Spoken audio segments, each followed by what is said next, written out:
Someone's going to go for two and get it at some point. It's 1:42 in the morning. Yeah, that's all right. Number one. Shocker. Iron. Man, give me the Trojans. There we go.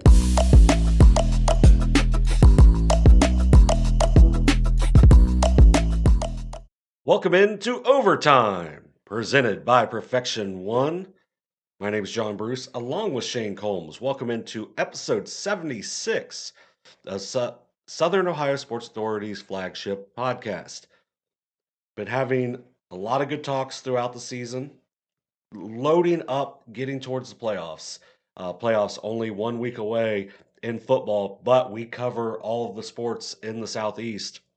So most of them are in district action now as well. So, how excited are you to get late in the season? I know we're both big basketball guys, so we're excited to get in the gym too. But how excited are you to see the hard work of these kids really starting to pay off here late in the season? Oh, I think it's a really exciting time of year for sports because of the overlap. You know, you get into the postseason, and postseason's always fun because it's new opportunity. It's a start over for some.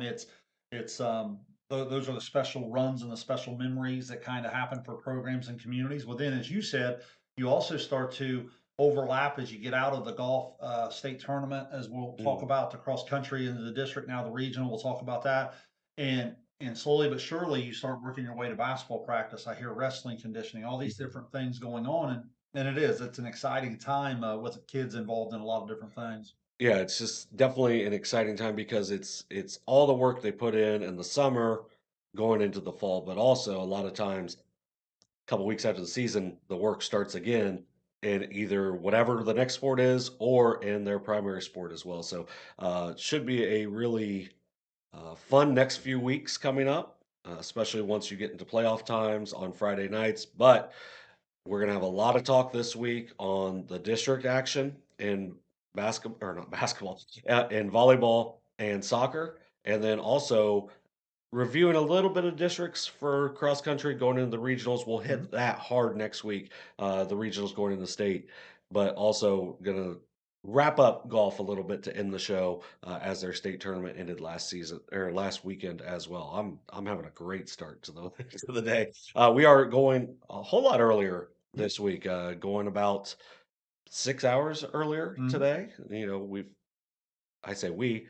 You have some stuff going on, and this is why we make adjustments. Yeah. That's kind of what we do. And so, if you see even more light coming in, we've tried to lighten up the studio a little bit, but we got some big doors out front that could lighten up the studio as well with the daylight. Although it's a very rainy Saturday, Yeah, it Sunday. is. We've needed it, and I'm sure that depending on how much that goes into the week, it could impact some stuff. But I think most of the stuff now is either indoors or on the weekends, so it shouldn't be too big a factor in our upcoming stuff. Maybe some soccer matches on a Monday or Tuesday night, maybe. Well, that's where I was going to kind of get into our first topic, neutral site games. So, one of the big things a few years ago was once you got to the district level, the state wanted all tournament games to be played A at a neutral site, but also B on turf. So you have turf coming up, and a lot of that goes the same with football as well. As you get to a certain level, they want you playing on turf because they want to make sure it is as even of a field as possible. They don't want people to have the excuse of they slipped on in mud or whatnot. Now, a couple of years things were a little different because of COVID, where it was just, hey, we're just trying to play games wherever we can play them. But when you looked at it as a coach, when you go to a neutral site, what kind of things did you look at when preparing for that site?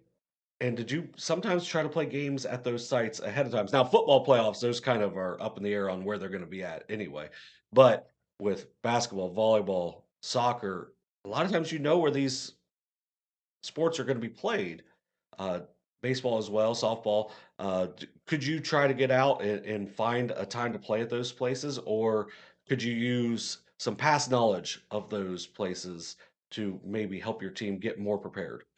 I think the answer is yes to as much as possible. You know, Mhm. sure, you certainly would like to have the place where you're familiar. I think what we overlook sometimes, it's not just the shooting background at the convo, or it's just not maybe a certain mound at the VA, or certain gym. A lot of times it's things that we take for granted as adults. It's just the kids understanding, well, how long's the trip? Where's our locker room? Where's our bench? How's this? Yeah, just things that you'd be surprised how the high school mind works Mm. sometimes. So a lot of times, just having anything that the kid is familiar with, I think that helps a lot. I do think the Southeast District has done a pretty good job of finding some elite Mm. places. So a lot of times that plays a factor. I'm certainly not against the neutral site. I think some of the early round home stuff's been fun. Yeah. Um, the only argument I would have on the early site home games is where they try to take away some of the music or some of the Mhm. bias announcer. Or so, well, I thought that was the point of having the home court Right. advantage. You know what I mean? So some of that stuff is a little contradictory, but for the most part, yeah, I like the neutral site come tournament time, and I think we have some really elite places. We actually have a couple more elite places in Southeast Ohio. One right down the road from us here in Chillicothe Mhm. that we probably don't use enough Mhm. when it comes to gyms. Right. But yeah, I mean, you agree with that? I mean, I Yep. feel like Southeast District gets it right in terms of facilities most time, but yeah, if you can be there before, Mm.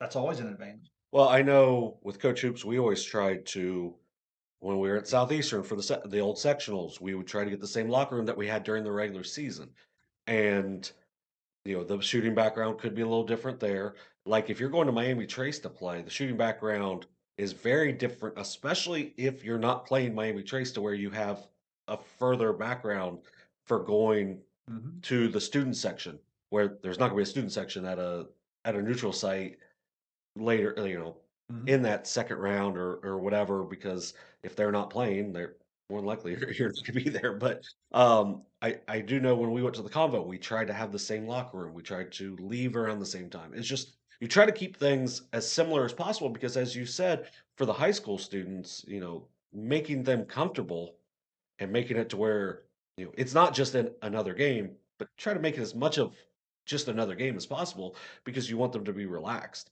and be able to elevate their game like they normally would without maybe trying to do too much. So I think the familiarity definitely does help with that, if possible at all. It does, and again, just that's where the experience comes in. When you do it a second or third time, kids know a little bit more what to expect.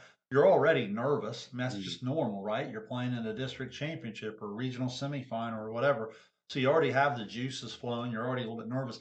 Anything you can do to put kids in just a more relaxing situation of, okay, Mhm. look, we've been here, we've done this, we know what to expect, we know how long it's going to take to get there, we know when we get there, that we're not allowed to take the floor to this time, or Mhm. we're not allowed to take the field to this time, and this is the way it's going to work out all the way leading up to the start. And yeah, that stuff does matter. Yeah, a lot of people might not understand that if you've been around high school kids, though it certainly does. And the only other thing in my notes on that, John, I would say is sometimes when we pick these big, incredible um, venues, Mhm. sometimes it hurts the atmosphere because we simply can't travel and get enough kids there. As we said in the Mhm. fall, you have so much going on. Your volleyball team's playing. Well, maybe your girls and boys soccer team is still in it on that Mhm. night, or maybe your football team's got a big game coming up Friday night. They may not be able to travel for practice Right. because they have practice. They may not be able to travel on a Thursday night to get somewhere. So what happens is you get to these incredible matchups, and you're in these big gyms, and unfortunately, you can't hardly fill half of it. And Right. it kind of sometimes you follow me there? Mhm. Like, so sometimes I think we could still even be a little bit more creative in terms of the geography. Um, in Southeast Ohio, I think we do agree that we've picked the correct places, the Mhm. Logans, the Waverlys, the Jacksons, the Wellstons, the Southeasterns. I think most people, depending on, they may disagree on the order, but I think most Right. people would have those gyms up there. Could we be a little bit more creative maybe in the geography of it, of getting some of the people a little closer to home? And could we also maybe in some of these selections in the earlier rounds of tournament play, maybe find some slightly smaller venues that can pack some of the best atmospheres I've been in all Mhm. year have been a little bit of smaller gyms where you're getting people in there and it's Mhm. creating a little bit more of that old school atmosphere that we used to get. Yeah, that's it always. I know I always loved playing. I know you got to play more there. Was the downtown gym at Waverly, those things, Um, and well, can't beat it. it's a large venue. It also is it's not that big at the same time, so where you can fit in a lot of people and get a lot of atmosphere in Yeah. there. And yeah, I enjoy the neutral site games, and I am really glad that a lot of these students get to do them as well. So, um, one of the things with the moving on to talking a little more about the tournament with the more divisions now. When you're looking at enrollment and the size differences between like a D3 and even to a D7, you can go to a D3 and a D5. What are some of the things that you notice in those? I well, I think you hit on the obvious one, right? You just have Mhm. more. It's a simple math.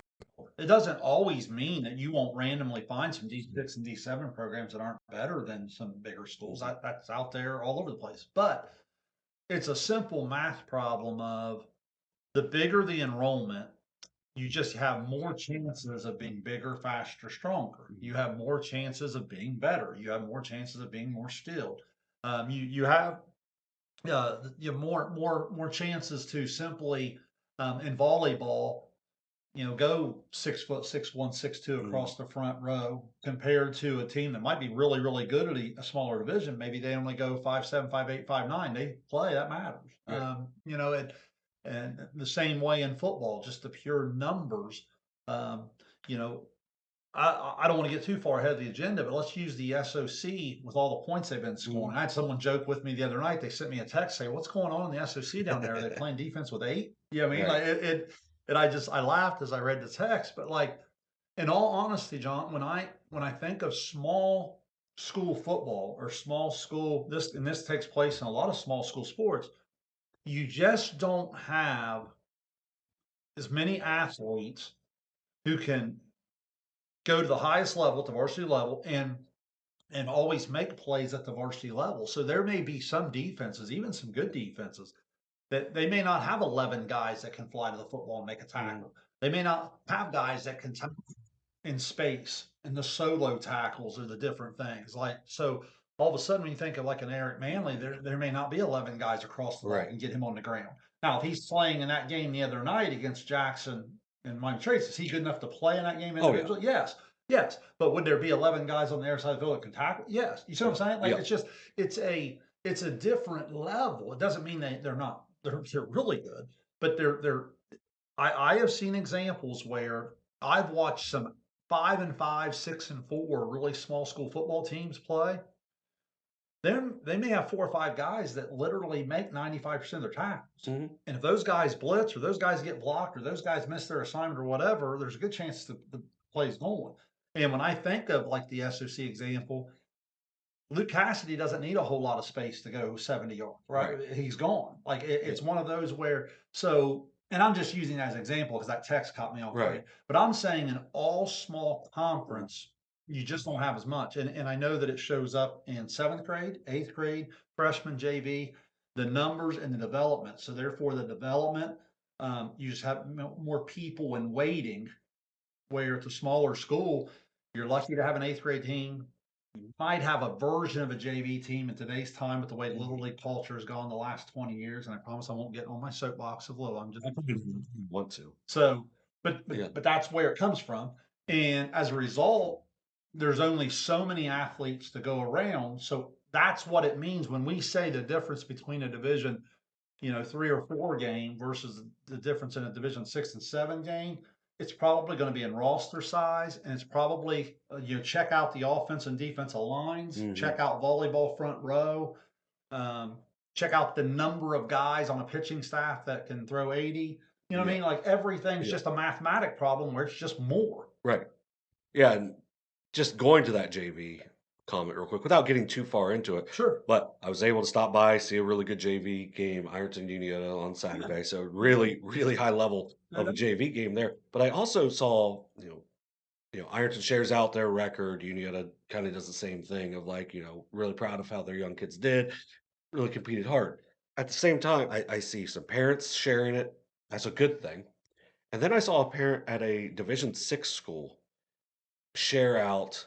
how proud they were because of, their kid had a great end to their JV season. And but at the same time, kind of mention like, JV is important. Like for some reason, everyone wants to have this, now, you have to have this immediate success on varsity. It was like, no, that's not, especially in football. In football, you sometimes as a freshman and sophomore, you're just not big enough, not strong enough. At some of these other levels, you're just not big enough, strong enough yet. You might skill wise have a lot of ways that you could help a team out, but maybe you're just not ready for Friday nights. You're not ready for to play against those 6 foot players in volleyball. It's okay. JV is okay to play. Like Mhm. have some pride in that JV level because if you have pride in that JV level, that's going to make those players even more prepared on Friday nights. Maybe their number gets called in week 10 because you have a couple of injuries. So by taking it serious and taking baby steps throughout the year on JV, you're more prepared to play in that postseason than maybe you would have been if you go in week 1 and you struggle weeks 1, 2, and 3, and then you're just further down the depth chart. But if you make your way up through JV, then ultimately it can help your program in huge ways where a lot of people, a lot of parents don't want to see that, oh, my kid's playing JV, where JV is you know, those JV coaches are there for a reason. You don't just put JV coaches in there to hide them. You put JV coaches there to help progress your program. And I think a lot of people don't maybe can see it, but don't want to see it when it comes to their kids or even for players themselves.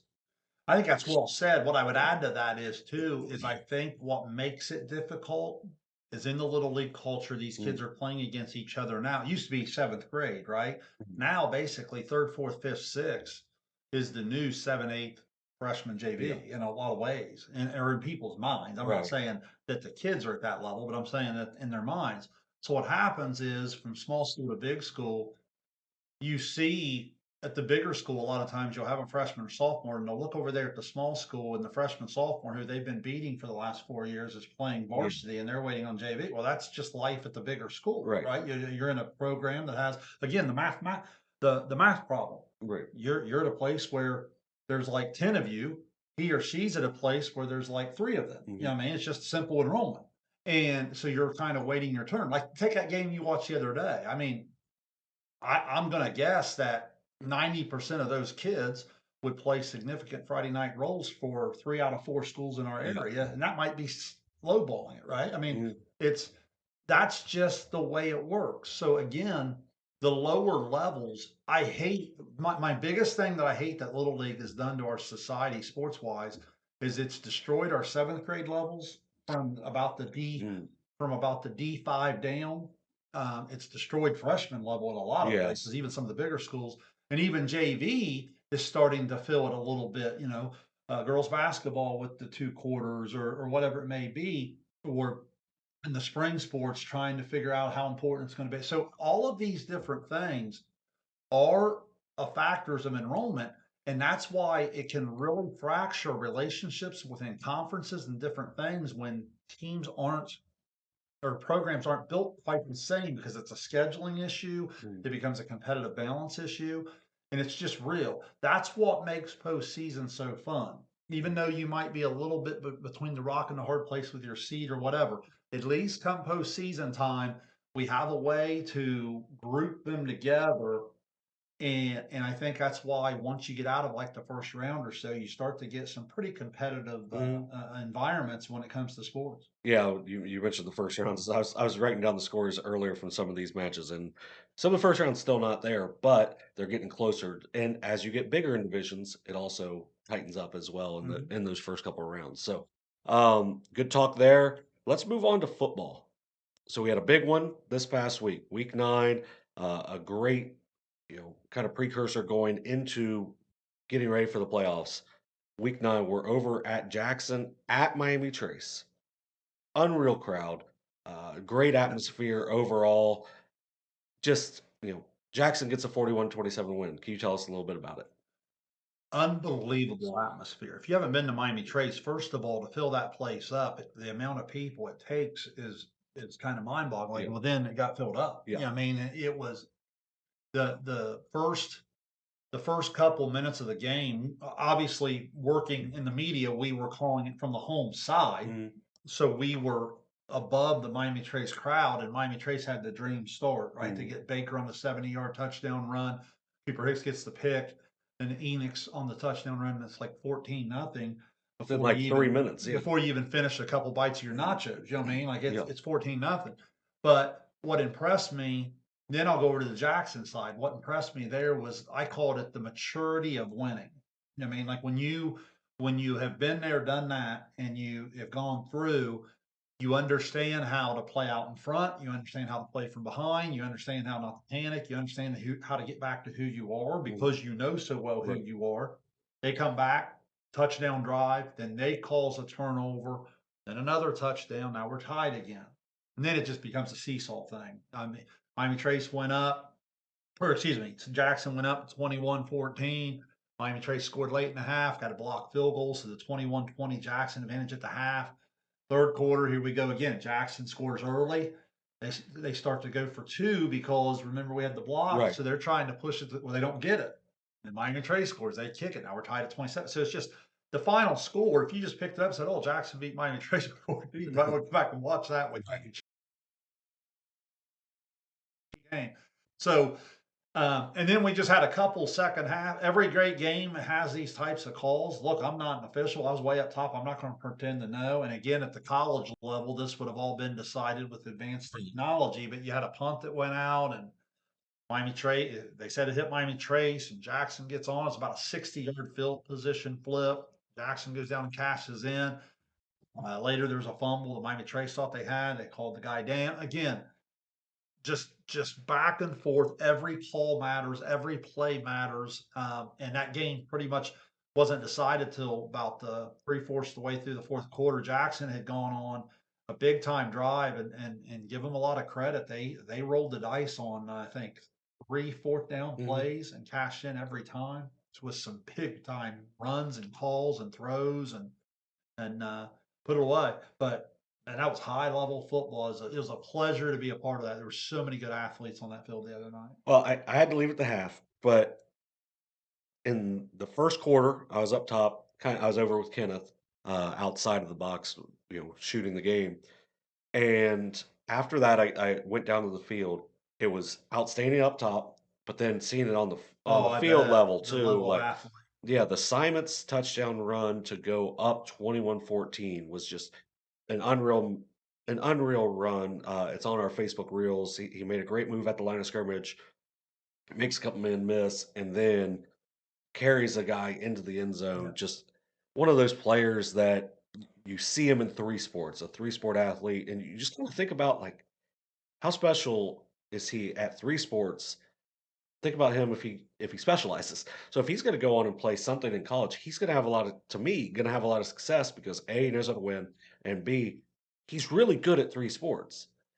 Mhm. Imagine when it hones down into one. So it's just some of those players, like when you are able to do multi-sports, and do it at such a high level, I think really stands out. Bodie Wolford's another one of Oh, those. And Cooper Enix is one of the best hitters in well, the don't you Southern think State. though Yeah. that all goes together? I know we talk about specialization, but a lot of times Ryan Simon's good at all of them because he's good at all of them. You know what Yes. I mean? Like he's bigger, he's faster, he's stronger, he's great hand eye. The other night, you're talking about a guy who he would run the football, he would catch the football, had a huge catch in that game. Mhm. He would catch the football, he would come up and run support and hit you.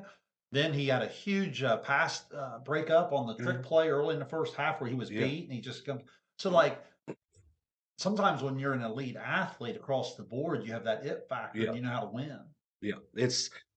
And that's one of the reasons, and I don't know if I don't think he played much JV because he was, just at that level. But that's one of those things at the JV level. You learn how to win. You learn different ways to win, and you can just tell with the players that were on that field on Friday night, maybe being at a bigger school, they've had to play their way through, and that's ultimately why it was such a high level football game.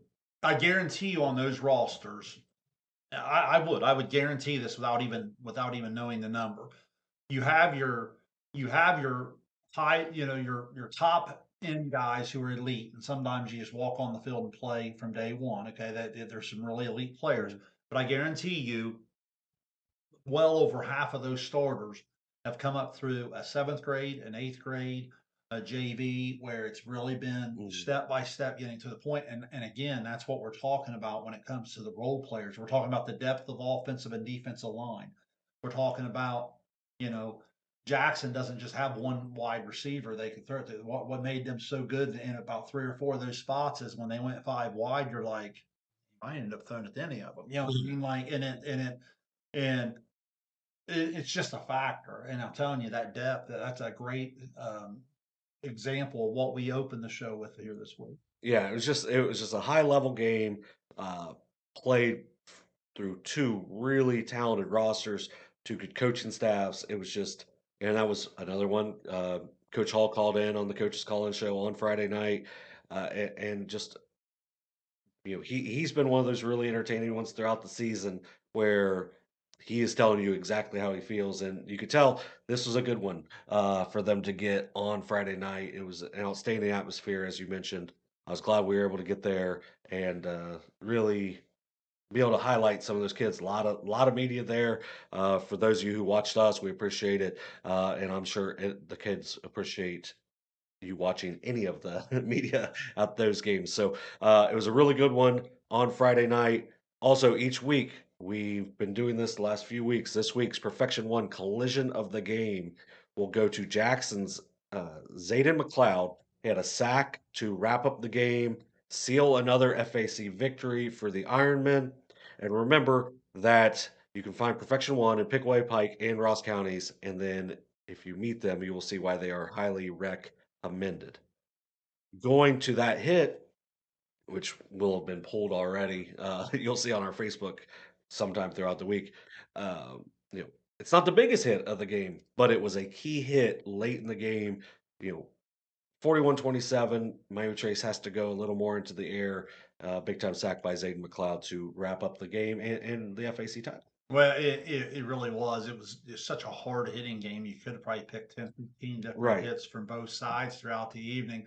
Uh, Final clearing of the notebook for me, I think, and the Wolford kid's just special. Yeah. He's a winner. Talk about the ability. I know he fought some arm injury earlier Mhm. in the year. Good to see him back.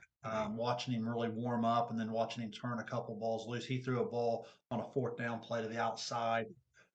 I wouldn't question the arm strength at all. His ability to run it, big time kid. You've got Division One linemen on both sides with Guthrie Mm. on the one side, the Allen kid going to Yep. UNC Charlotte, I believe it is, and then um, just just a lot of fun to see it both ways. It really was, and you talk about the coaching. I think the coaching back and forth was outstanding. They had some key calls to made, and they did. And but once they got down, you're right in the fourth quarter. You talk about the interview with Hall. I was laughing at my car on the way home because I had you guys on. You know when you hold a guy to like 190 and 3 touchdowns and you're really happy about it, you know he's pretty good. There's Because he some didn't really get a chance to run it in the yeah, fourth quarter because they got behind and they had to throw it or whatever, and Jackson had the ball for an hour yeah. in the fourth quarter. But no, those just kind of things. The coach in me kind of hears some of those things, and you kind of find those things funny. But man, what an incredible football game! And I know you might tease this a little bit later. You're telling me like I know you're really good at looking at those computer points. You're telling me we might get it again. Right. Yeah, that's something that we're gonna talk about a little bit later.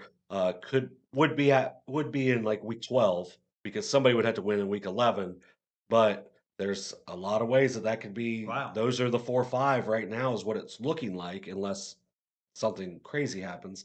More than likely, those are the 4 or 5 if they take care of business this week. Big week for them. FAC does the rivalry week. Miami Trace has a good Washington Courthouse team this week, and then Chillicothe, uh, pretty decent week for Carte Ligon.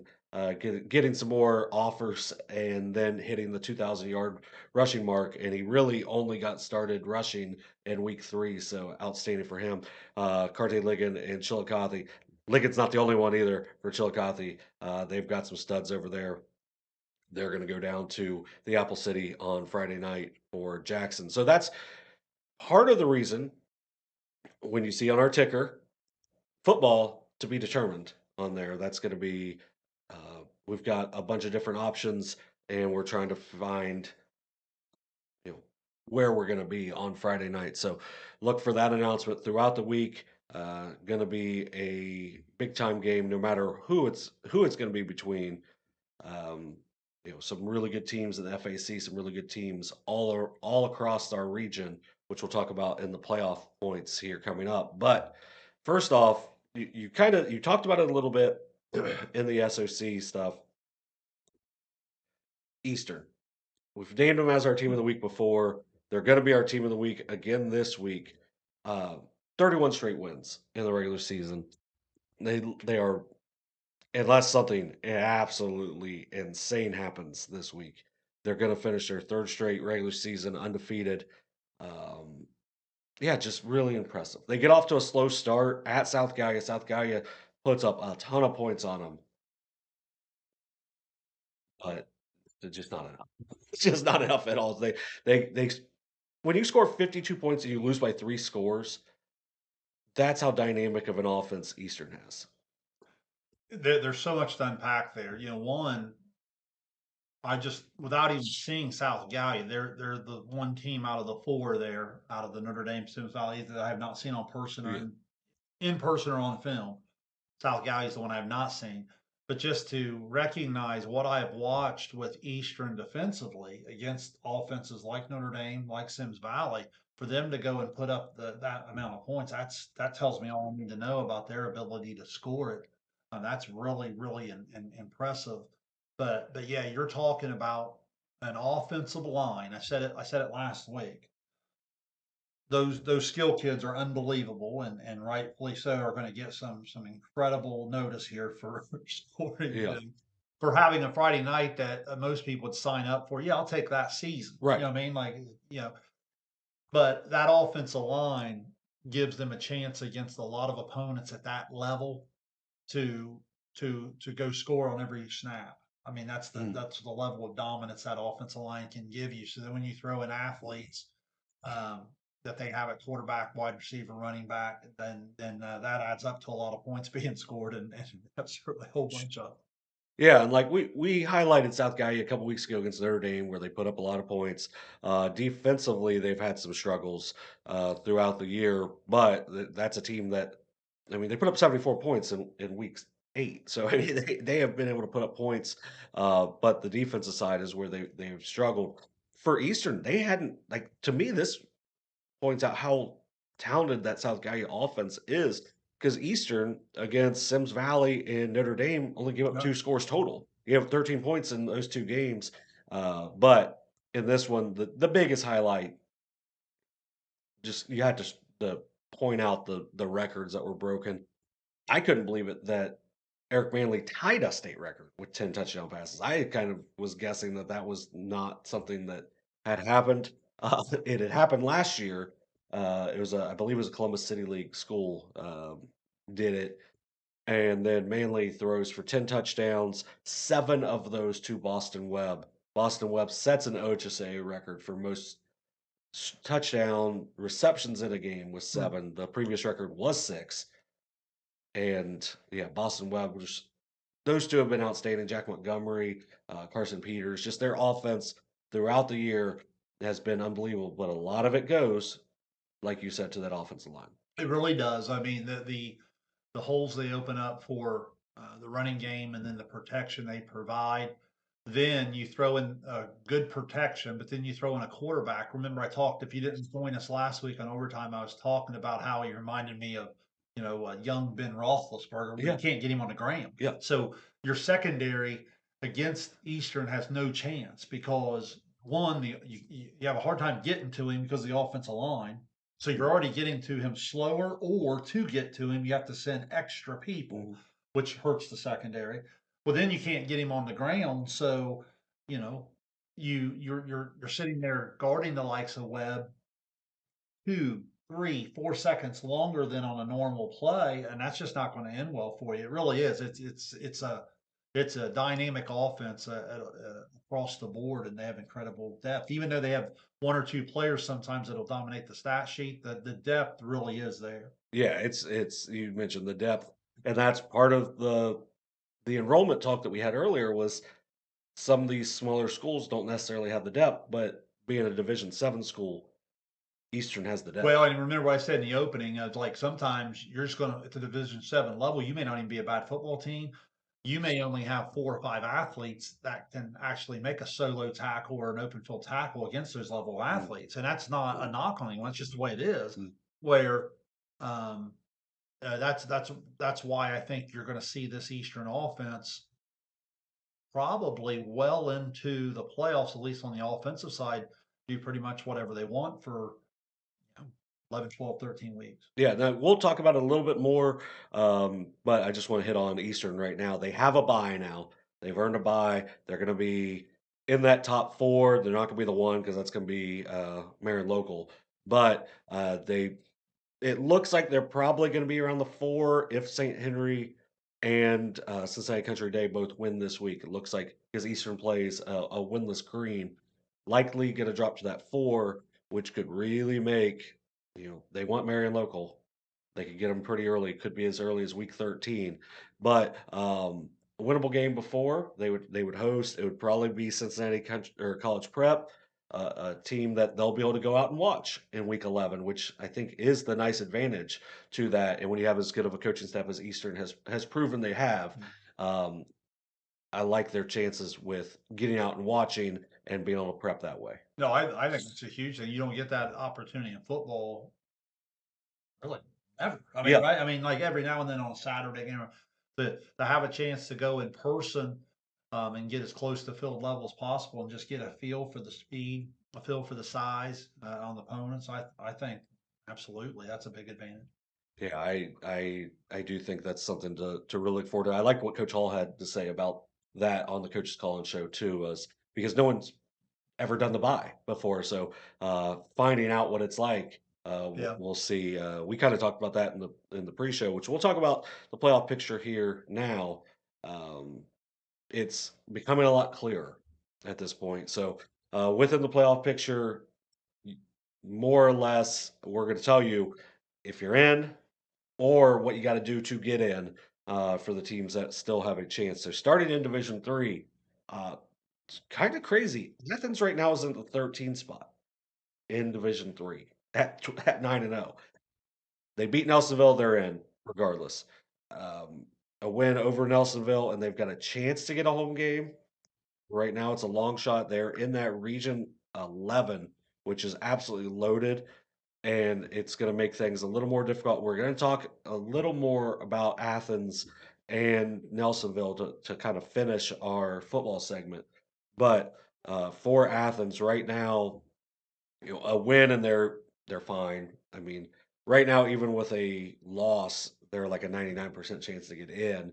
But you still want to take care of business and make sure you don't have to worry about it. And that's where like we've talked about it before with the scheduling. They've tried in the non-league, and just the teams they picked up this year just haven't had very good seasons. So because it's of yeah, it's a perfect storm the wrong way for mhm, Athens. I mean, I think their schedule's probably a lot of the teams they've played before, and it's just some of them are having really bad years. And then you throw in the TBC Ohio, the other best team is a smaller school, and mhm, then you have again some teams over the years that Vinton County just could come off a really nice stretch of yeah, what 2, 3, 4 seasons, and then they're not having as good a year. And then we said in the non-league, Paint Valley, Logan, some of those schools just not having as good a year. So I don't know.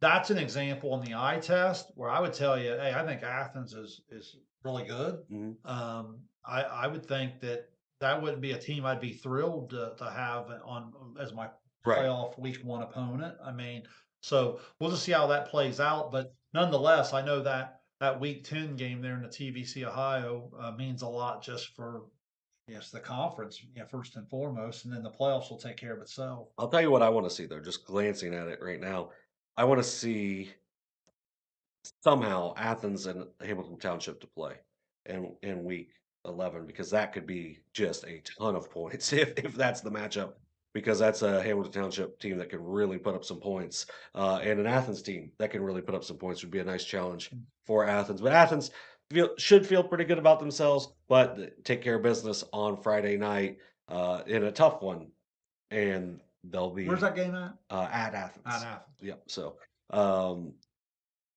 Moving over to Region 12, which we have a lot of teams in this area, mostly the FAC. Jackson and Miami Trace. Jackson, Miami Trace, Chillicothe, all in right now. So it looks good there for the FAC. If Jackson can get a win over Chillicothe, they will get a bye. If they lose and Miami Trace beats Washington Courthouse, Miami Trace will get the bye. So, like I said, they're pretty much the 4 5s, but a Miami Trace loss and a Chillicothe win could make things pretty interesting because Chillicothe could possibly jump Miami Trace at that point. But either way, it would be a home game, and it looks like Chillicothe is going to get a home game regardless, which they are undefeated at home this year. Yeah. So that would be a nice advantage and a great thing, in year one for Coach Oh, Carper. huge. Anyways, just an outstanding season for them. Now, Hillsborough, right now, only a 15% chance. They've fallen on hard times to end the season. I did feel like Yeah, about 3, maybe even 4 of those 6 schools ahead of them could lose this yeah, week. So, I mean, it's not out of the question. I know it would be a 10, 11, or 12 spot, but mm, nonetheless, it's still there. I mean, yeah, it's still a chance. yeah. There's still a chance, and with it being a 15% chance, that is much higher than some of the ones that we'll talk Sure, about later sure. on Yeah. as well. So Division Three, it looks like we're going to get Athens, Jackson, Chillicothe, Miami Trace, and possibility of Hillsborough as well. So we will check that one throughout the week. Division 4 in Region 15, Uniota is in and has a home game. Whether that's a home game in week 11 or 12 really will come down, and this might be the first time this has ever been said for like a Uniota, between Columbus East and Lyndon McKinley, their game. So if Lyndon McKinley wins, then Uniota is going to have the home game. If East wins, then East is going to jump Uniota because I believe Lyndon McKinley's 8-1. So I mean that'd be a lot of points for them. Circleville, like a 99% chance to be in. Coach Sherritt, that's one of those like really good stories in our area. First year for him at his alma mater. He called into the coaches call-in show. It was really good talk on that as well. Um, Enjoyed that interview. yeah. They were another team on my radar for team of the week because remember they got off to the nice start, but we weren't sure how it was going to go from Mhm. there. And to their credit, they won a 6-3 game, and they won. You know what I mean? Like Yeah. yeah. To hear him say that the other night caught me off guard a little bit when he said it was that had been that long. Yeah. They've got a pretty cool opportunity this week Yep. too. They have Bloom Carroll this week. Not easy, No, obviously. yeah. Bloom Still a Carroll. great Yeah. opportunity. You've already got to the winning season now to put your kids in that environment, try to grow. And it's perfect because it's really getting them ready for the type of opponent they're going to play in week 11 too. So Mhm. it's not a scrimmage because every game is a game, No, no. but it's more or less you're going to be able to work on some stuff throughout the week that's going to cover for 2 weeks. So you're going to really be able to focus in because a team like Bloom Carroll, like to win in the postseason, you need to have a team like that defense runs the ball, has a good kicking game like Bloom does. You have to be ready for all of that, and that's going to help them. And Coach Sherritt with a couple of state championships uh, probably has a good idea of how to get a team ready for the postseason. And then the one that really threw me off, Fairfield Union. They need a win to guarantee their spot in the postseason.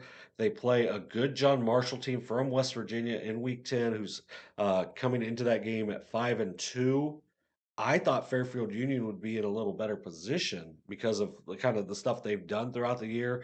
But I mean, when in their non-conference, they lose to 9-0 New Lexington, 8-1 Colonel Crawford. In the conference, they lose to 7-2 Hamilton Township and 7-2 Bloom Carroll. They're a team that no one's going to want to see in that week 11 if they get there because of the schedule they played. They've been pretty competitive, really outside of the New Lex and Hamilton Township games. They've been very competitive in those games. Well, what's interesting about that is we've talked about it off and on overtime this year.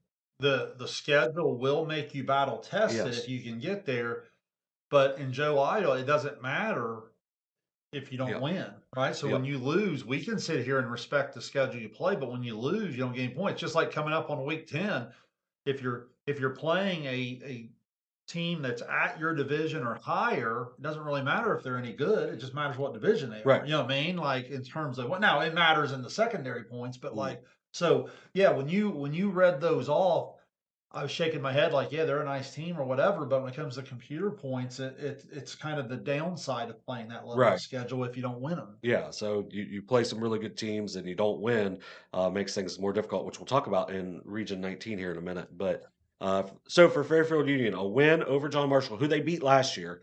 John Marshall is counts as a Division II school, I believe, Wow. in our count in Ohio. Would get them more than likely a home game as well if they win. But if they lose, they're going to have to wait around and see because there's some different things that could happen that could bump them out. Let's say, just glancing at it really quick, a West Holmes win. I think West Holmes is in with a win regardless, but Beaver Local win. Canton South beating West Holmes might be able to jump them as well. So for them, for Fairfield Union, the best thing they can do win, and you're in. If not, gonna have to wait around. And then jumping over to Region 16, that's going to be Washington. They're in.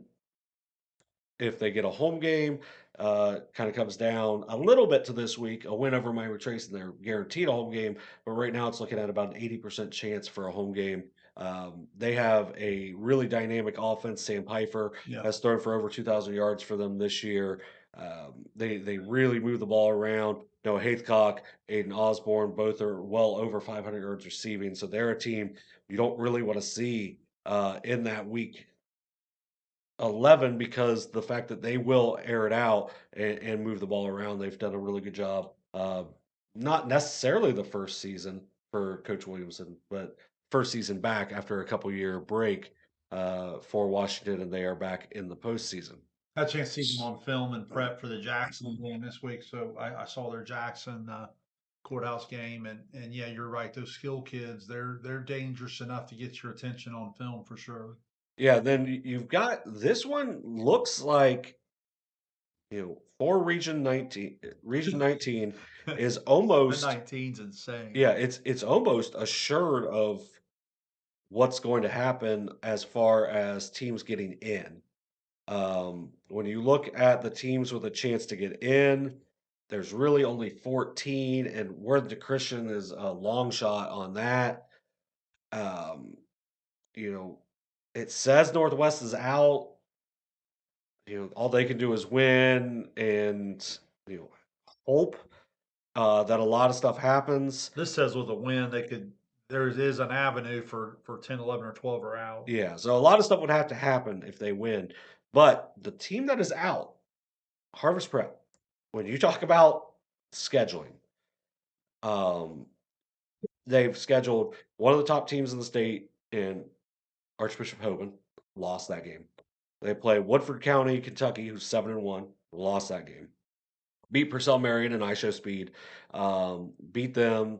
They're a 4-5 team. Beat Sandusky Perkins, who's a really good Division 4 team, and that's it. No more wins. So they play Bishop Watterson, probably the favorite to win the Division 3 state championship. They lose that game.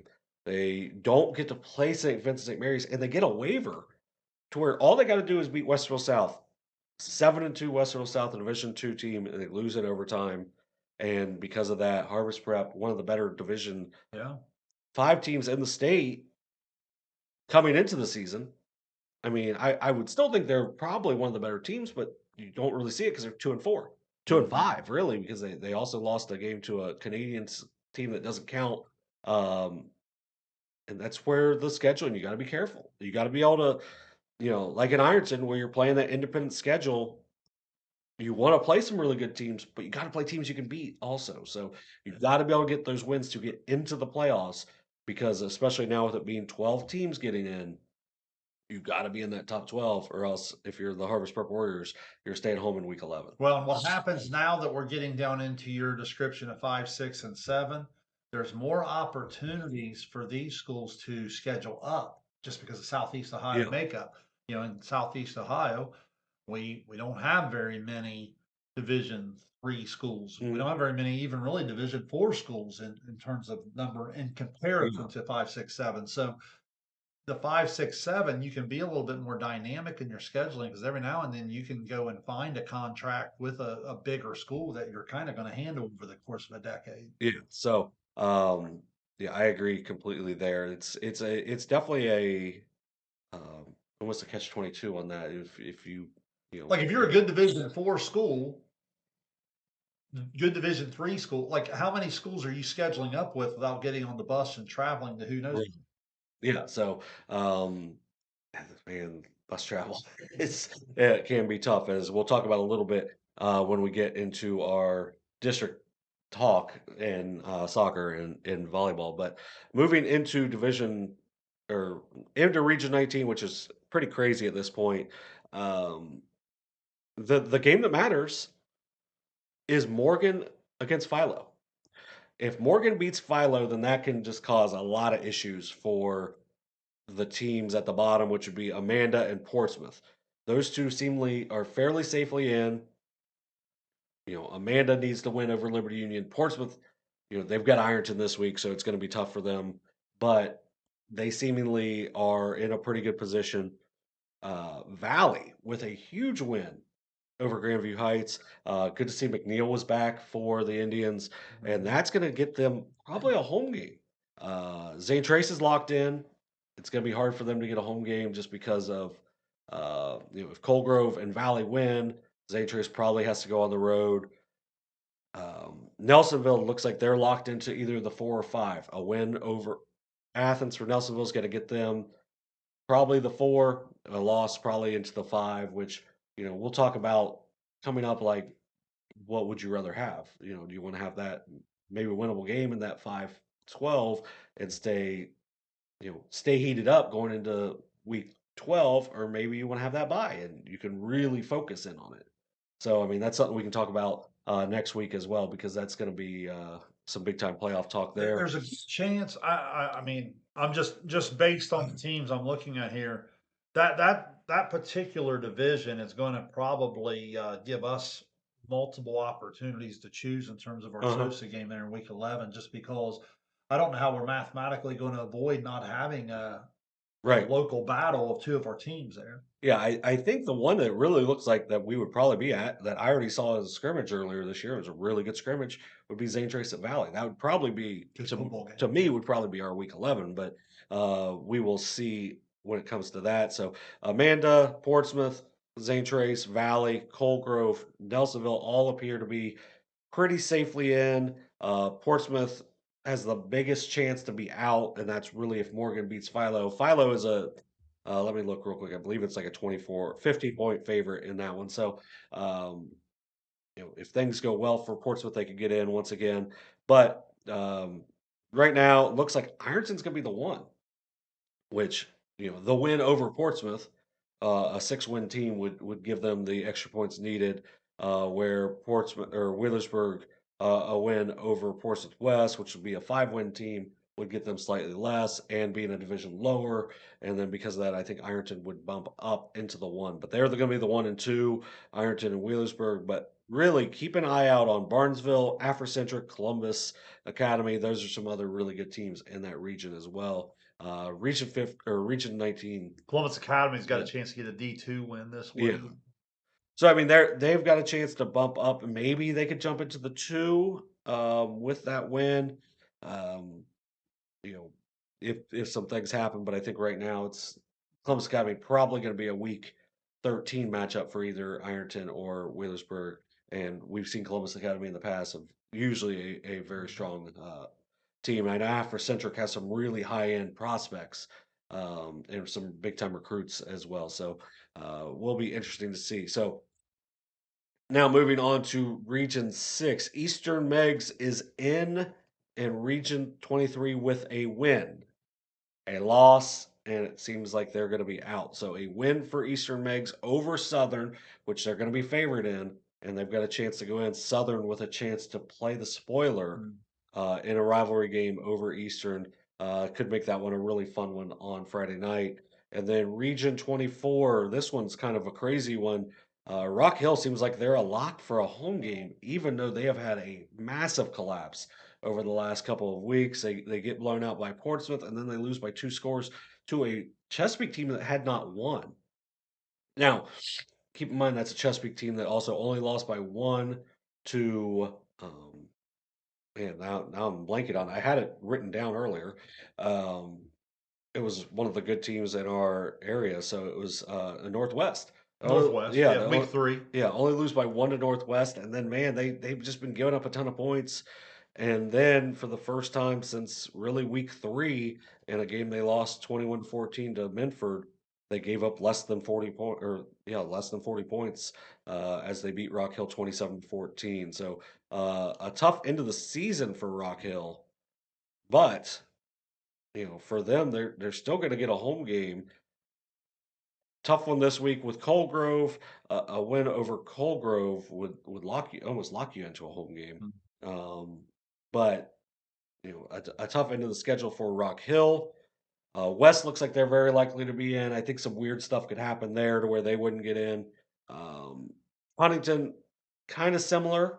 They can lock themselves in with a win over Piketon, but it seems like they're in pretty good shape at this point. They'll have to wait if they lose to Piketon, a home game that we may be there on Friday. But a great turnaround for No, no Huntington. Yeah. question. And it's been years since they've won 7 games.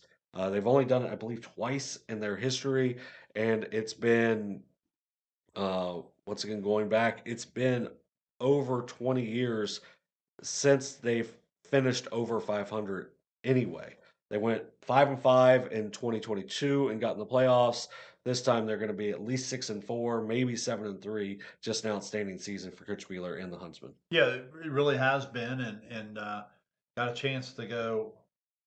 I don't know, in front of 5-2 in the league. Yeah, Is that right? So I yeah, mean, yeah, I mean that right there. When you consider Unionda, Zane Trace at the top, I mean, you kind of feel like again, you feel like you kind of won the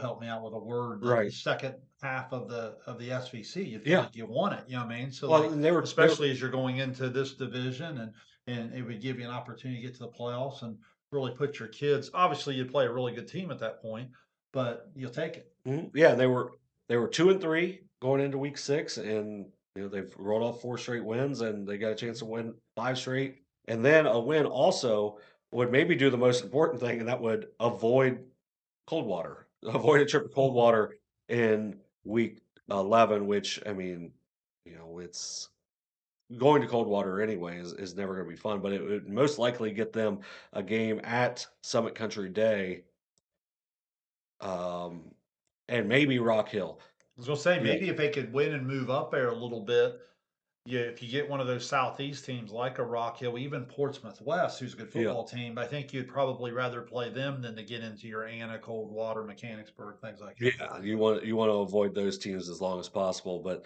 it would definitely give them, the chance to compete at that next level, and that's something that Coach Beeler's group has been working to do for the last couple of years, and the hard work has really paid off for the township. Moving to Division 7, Region 27, Waterford and Sims Valley are both going to have a bye. And then maybe the most interesting team out of this is South Gaia, where South Gaia right now, 67% chance to get into the playoffs, but a loss to Sims Valley this week.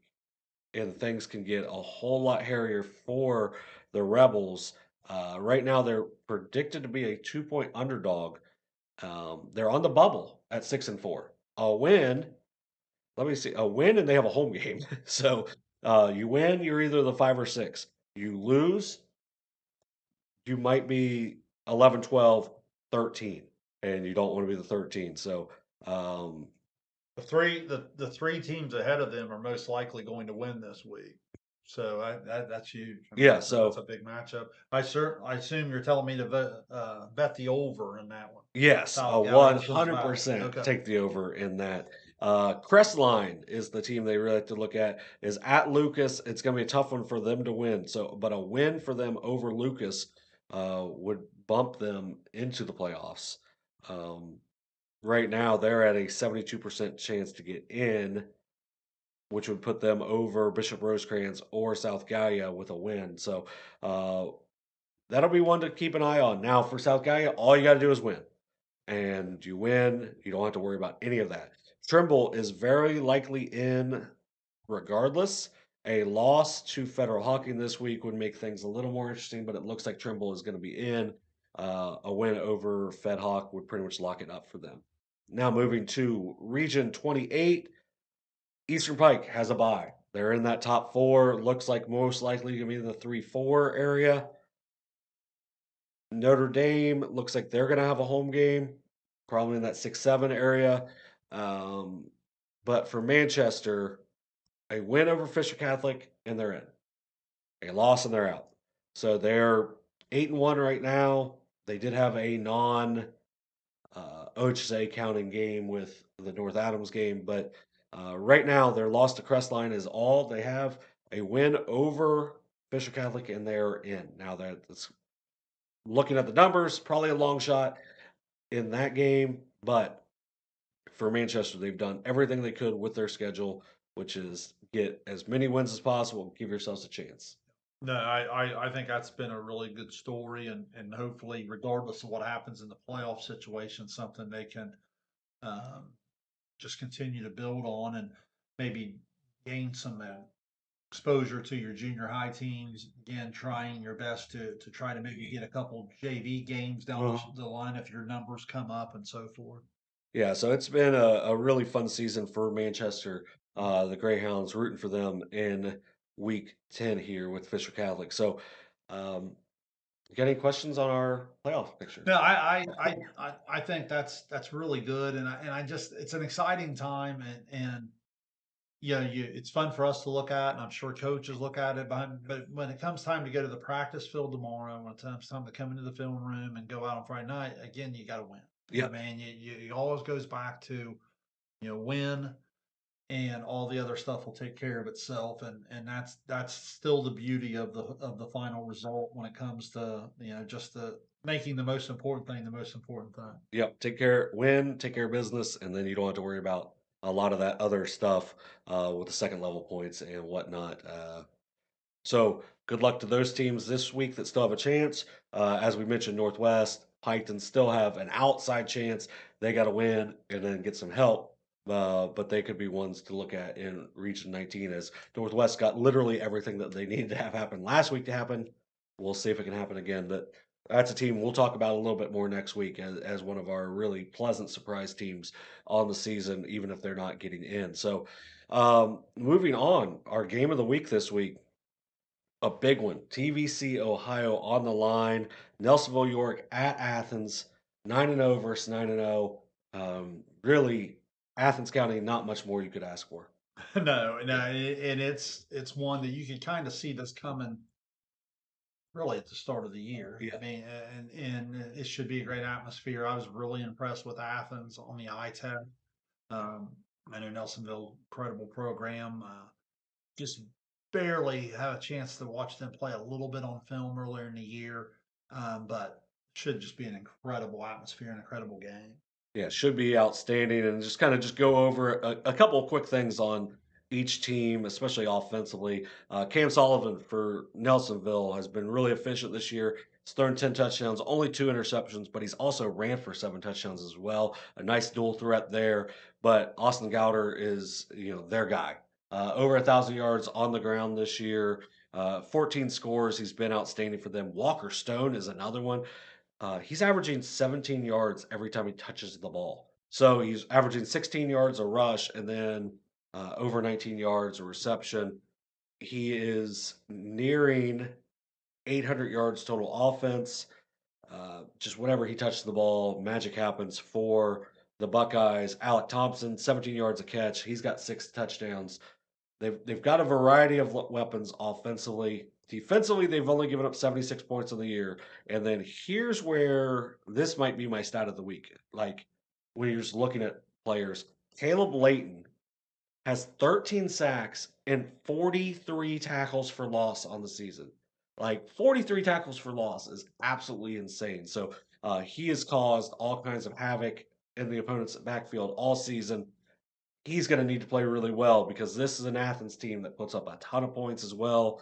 Daniel Heitland is back healthy at quarterback for the Bulldogs. He's been really good when healthy. The senior, it's always good to have your senior quarterback back and able to play. Anthony Sutton, though, over 1,200 yards Yeah, rushing on very the good. on the year, and that was through 8 games. They didn't have their stats updated when I was looking at it today. Weston Wheatley, 19 yards a catch, almost 90 yards per game through the air this year. And then just throwing out, he also has 8 interceptions in the year. So like that's that's an absolute dude for them. Weston Wheatley can Well, if I really remember use this. right, when we had him early in the year, he had like half of those in the first like 6 quarters of the Yeah. year. So he's been outstanding for them. Liam Klein gives them another really good option through the air. He's got like 400 or 500 yards receiving this year. And then the Bulldogs have only given up 54 points this year, 5 shutouts, been outstanding. Isaiah Rocho, 8.5 sacks. Jay Irwin with 7.5 sacks. So you have the 13 sacks for Caleb Layton, 16 sacks for Rocho and Irwin. And then, as I mentioned, 8 interceptions for Wheatley on the season as well. Uh, this something's got to give in these games because it's high level offenses, but really high level defenses as well. It is, and what I would say is I go back to a point I made earlier on, as you start to climb up in division and you start to get the deeper rosters, those defensive players are going to be huge in the game, but it's going to come down to which team can get a fourth, fifth, sixth, seventh defender involved in getting some of these really, really talented guys to the ground. Like you mentioned, Sutton, it's just been incredible. Obviously, you talked about Sullivan and company there on the other side. Like you have to be able to against these offensive lines, you have to be able to have assignment football to where if it comes your way, you've got to be able to get a Sutton on the ground or Right. he's going. You know what I mean? Like Mhm. so. I think it's just the simplicity of tackling and blocking that you hear football coaches talk about. The cliches become really true in games like this, and that's going to be a lot of fun to watch. Yeah, it should be an outstanding matchup. Last year, Nelsonville won at home 19-14, which broke up a chance for Athens to have her perfect season there. And it's a rivalry that they're not very far away from each other. One's a big school, one's a smaller school. Um, a lot goes into that rivalry, and it should be a really fun one to watch for sure on Friday night. I know there's going to be a couple different ways for you to watch that game. We will not have it, but should be a really fun one over at Joe Burrow Stadium. So, kind of, that's not the only game. We have a lot of really good games in the area, but that one was the one that really stood out.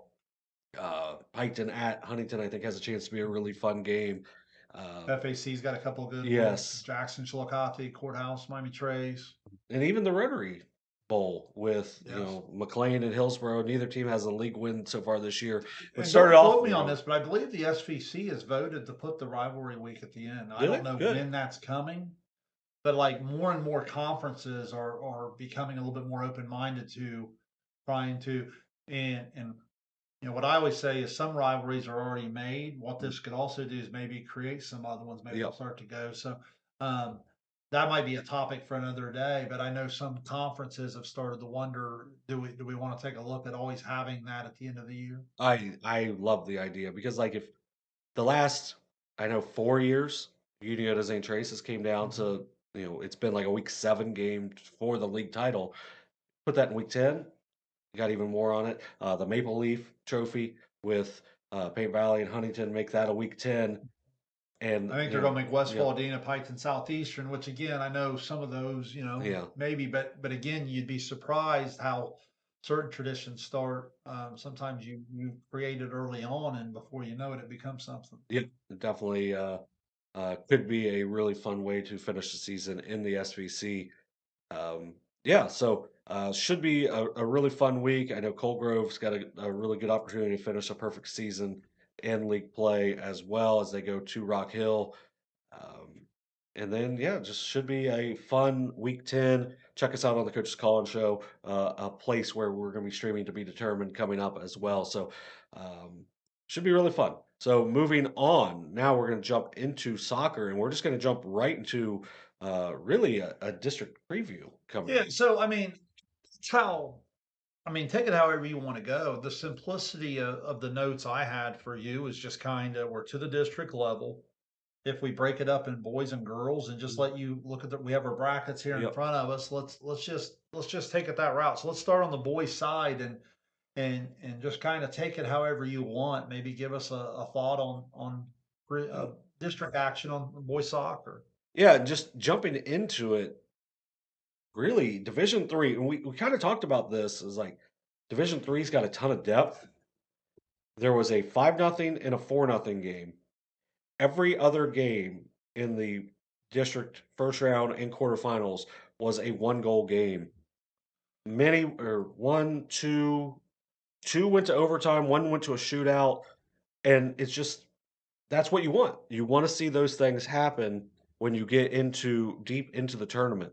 So, for Guy Academy, they had to withstand Miami Trace.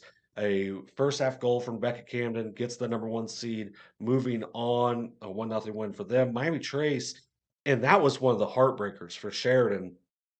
That game goes to overtime. Miami Trace just kinda just puts a shot on goal. Like, it was a long distance shot, goes through the goalie's hands, just unfortunately for him, uh, but for Miami Trace, it gives them a chance to move on, and they move on, and because of that, they had, a chance to play Guy Academy and took them to the, limit in that one. So, Guy Academy will now take on Warren, who beat Athens in overtime. That's gonna be a really good game. I know Brock's gonna be at those games on Mhm. Tuesday up at Logan. Those ones that should be the first of 2 really good games. Um, then you got Jackson. Jackson's gonna be, taking on Fairfield Union, which it appears they have not played this year. Fairfield Union, as always, really strong team. They take down Marietta in a shootout, which of course Marietta is one of those. Doesn't matter what their record is, they're going to be really tough. Fairfield Union beats them in a shootout to get the win there. Jackson's going to come into that game 15-2-1. Grady Massey's been outstanding for them. I believe he was the FAC Player of the Year. Thatcher Brown leads them in scoring. Just have so many different guys. They have 5 different players that have scored 7 or more goals this Mhm. season, and because of that, that makes them really tough to stop. Only 14 goals allowed for Jackson, their first ever FAC gold ball season, so outstanding year for them. And then Fairfield Union comes in, 13-2-3. So that's gonna be an outstanding matchup I've on heard you Sun. talk about their defense too, so that's quite a matchup with that depth of Yeah, Jackson there with Fairfield Union's ability to defend. yeah, Fairfield Union only has given up less than a goal per game Yeah. as well. Grayson Redding, um, Nick Henwood, Kyle Vanderwater, just some of those players. Parker Redding, they've got some really good depth as well, and that's a program that has been really good for a number of years as well. They beat Marietta 1-0 early in the season, and then as we mentioned, they beat them in a shootout. Um, Anytime you can beat Marietta twice in a season is outstanding for your team and your program. But that Warren team is going to come in having a really nice season as well. Um, they've been a really strong program for a long time. They tied Guy Academy earlier in the season, 1-1, and that game was at Guy Academy. So that's going to be a big one. So really good matchups on Tuesday night at Logan. So keep an eye out on those. Brock will have updates from those. So Gaia is going to come into that game 15-2-1. Should be really fun. Um, Tuesday down at Jackson. Not sure how good the first one's going to be between Wheelersburg and Fairland, but anytime you get a chance to see Wheelersburg, you want to do that. South Point and Portsmouth. I believe this is the first time Portsmouth advanced. They got a 2-0 win over Zane Trace to move on. I know they played very defensive late in that game. So um, South Point and Portsmouth, the winner gets a chance to take on um, more than likely Wheelersburg. Don't want to just completely throw it out that it will be Wheelersburg, but more than likely going to be Wheelersburg. South Point won the regular season matchup between South Point and Portsmouth, so look for most likely going to be South Point and Wheelersburg there. And then kind of an upset. Uh, McLean beats Logan Elm to get a chance at Alexander. I look for Alexander to take that win. Uniota with an easy win over New Lexington. they'll take on Ironton. Um, be surprising on Saturday night if your district final is not Alexander and Uniota. As we mentioned, Alexander had a tough late season, but seemingly got it righted a little bit going into that. Look for that. Saturday night would be about 7:30 at Jackson. Uniota Alexander would be a really fun district final there on the boys' side. And then just gonna go a little deeper into Division 5. Monday night, South Webster takes on Chesapeake. South Webster dealing with some injuries, dealing with some other adversity as well. They got to take on Aiden Parrott, who's only a junior from Chesapeake, 37 goals on the season. So, really good defense. Bennett, Bernard on defense for South Webster, and then you have Hunter Bernard up top. They're going to have to be really strong with a freshman goalie in for the Jeeps, but I think I like their chance to move on there. Eastern Brown and Lynchburg will take on, will, you know, will play in the other semifinal. I'll have updates from that. That's going to be a second start, so that's 5 o'clock, probably 7:15. In that Eastern back in August beat Lynchburg 1-0 at Eastern, so that one should be a really fun one. And then on Wednesday, North Adams takes on um, a Menford team that beat them late in the season. So North Adams, who I just talked about, 15-1, just talked them up all season, and then they go to Minford and lose 3-2 in that game. Preston Call Ian Rains scored for North Adams, but Minford gets the 3 goals. Ashton Reeder really makes them go. No seniors on the active roster for Minford, so Mm. they're going to be hungry playing against a North Adams team that is all seniors or virtually all seniors. That one should be a really fun one on Wednesday. I'll have updates there, and then Lucasville Valley taking on Ironton St. Joseph for the third time. Those first two games were combined 1-0. In those Valley Christian Copen and their defense has been really good throughout the season. Carson Lyons leads the Flyers, 46 goals, one of the top goal scorers in the state on the season for Ironton St. Joseph. Look for that. That one should be a really fun one. Those two are on Wednesday night at St. Trace. I'll have updates from those games, all of the Division 5 games at St. Trace. So Monday, Wednesday, and then Saturday for the finals. Well, and again, what jumps out at me is opportunity. I mean, it just like in the other sports we talked about, as you get into Division 5, there's more teams, more opportunities, space out some teams. Sometimes in the or bigger divisions, you get the earlier marquee matchup, or sometimes in the smaller division, you have to wait a little bit, but nonetheless, you're going to get them. Yeah. And I know you and Block do a great job. You'll get out there and cover all those. We'll be watching for that on X. So anything else on the boys' side? If not, I'll move you over to the girls' side and want you to do the same type of thing for girls' I soccer. just think on the boys' side, you just get out and watch those games because those games over at Logan are going to be crazy good. And that's going to give you if you really want to go watch some high level soccer, Monday, Wednesday in those Division 5 games, and then Tuesday you can get up to Logan if you really like soccer to get out and watch some really good boys soccer. But now jumping to the girls' side, What jumped out at yeah, me right off the bat when I filled in my bracket this week. I mean, obviously the Sheridan Athens game was close, but you had some blowouts there. So I assume you got some pretty elite teams that are going to meet in the semifinals. yeah, because Jackson was a really good team, and Marietta beat some 5-0. Like Marietta's the team to beat in that Division 3. They take on Miami Trace. Miami Trace, a 4-0 win over Union. Really impressive. Nora Morrison's been really good all season for Miami Trace. And then looking at the names that I've seen Derek putting out for Miami Trace, and then looking at their senior banners, not a whole lot of seniors for this Miami Trace team as well. So they're having their best tournament success ever. Their first time getting to a district semifinal, and their reward is Marietta. But when you're building your program, at some point you've got to take those teams on anyway. So they're going to have a chance to really challenge themselves at Logan. That's going to be on Wednesday. The Miami Trace against Marietta. I look for Marietta probably to win that game and to do so maybe sizably, but that's a really good Miami Trace team. But it's like I've said before, that's a extremely good Marietta team, who has taken care of business throughout the season, and just kind of looking real quick at the Marietta team, a 5-0 win over Jackson, 14-2-1 on the season. They lost to two teams out of West Virginia, so they have not lost to a team from Ohio. They also tied a team from West Virginia, so they've not really been challenged a whole lot by teams in Ohio. Alexander did take them to a 3-1 result. Probably the closest match that they've had throughout the season, but they've been really talented throughout the last few years for that Marietta team.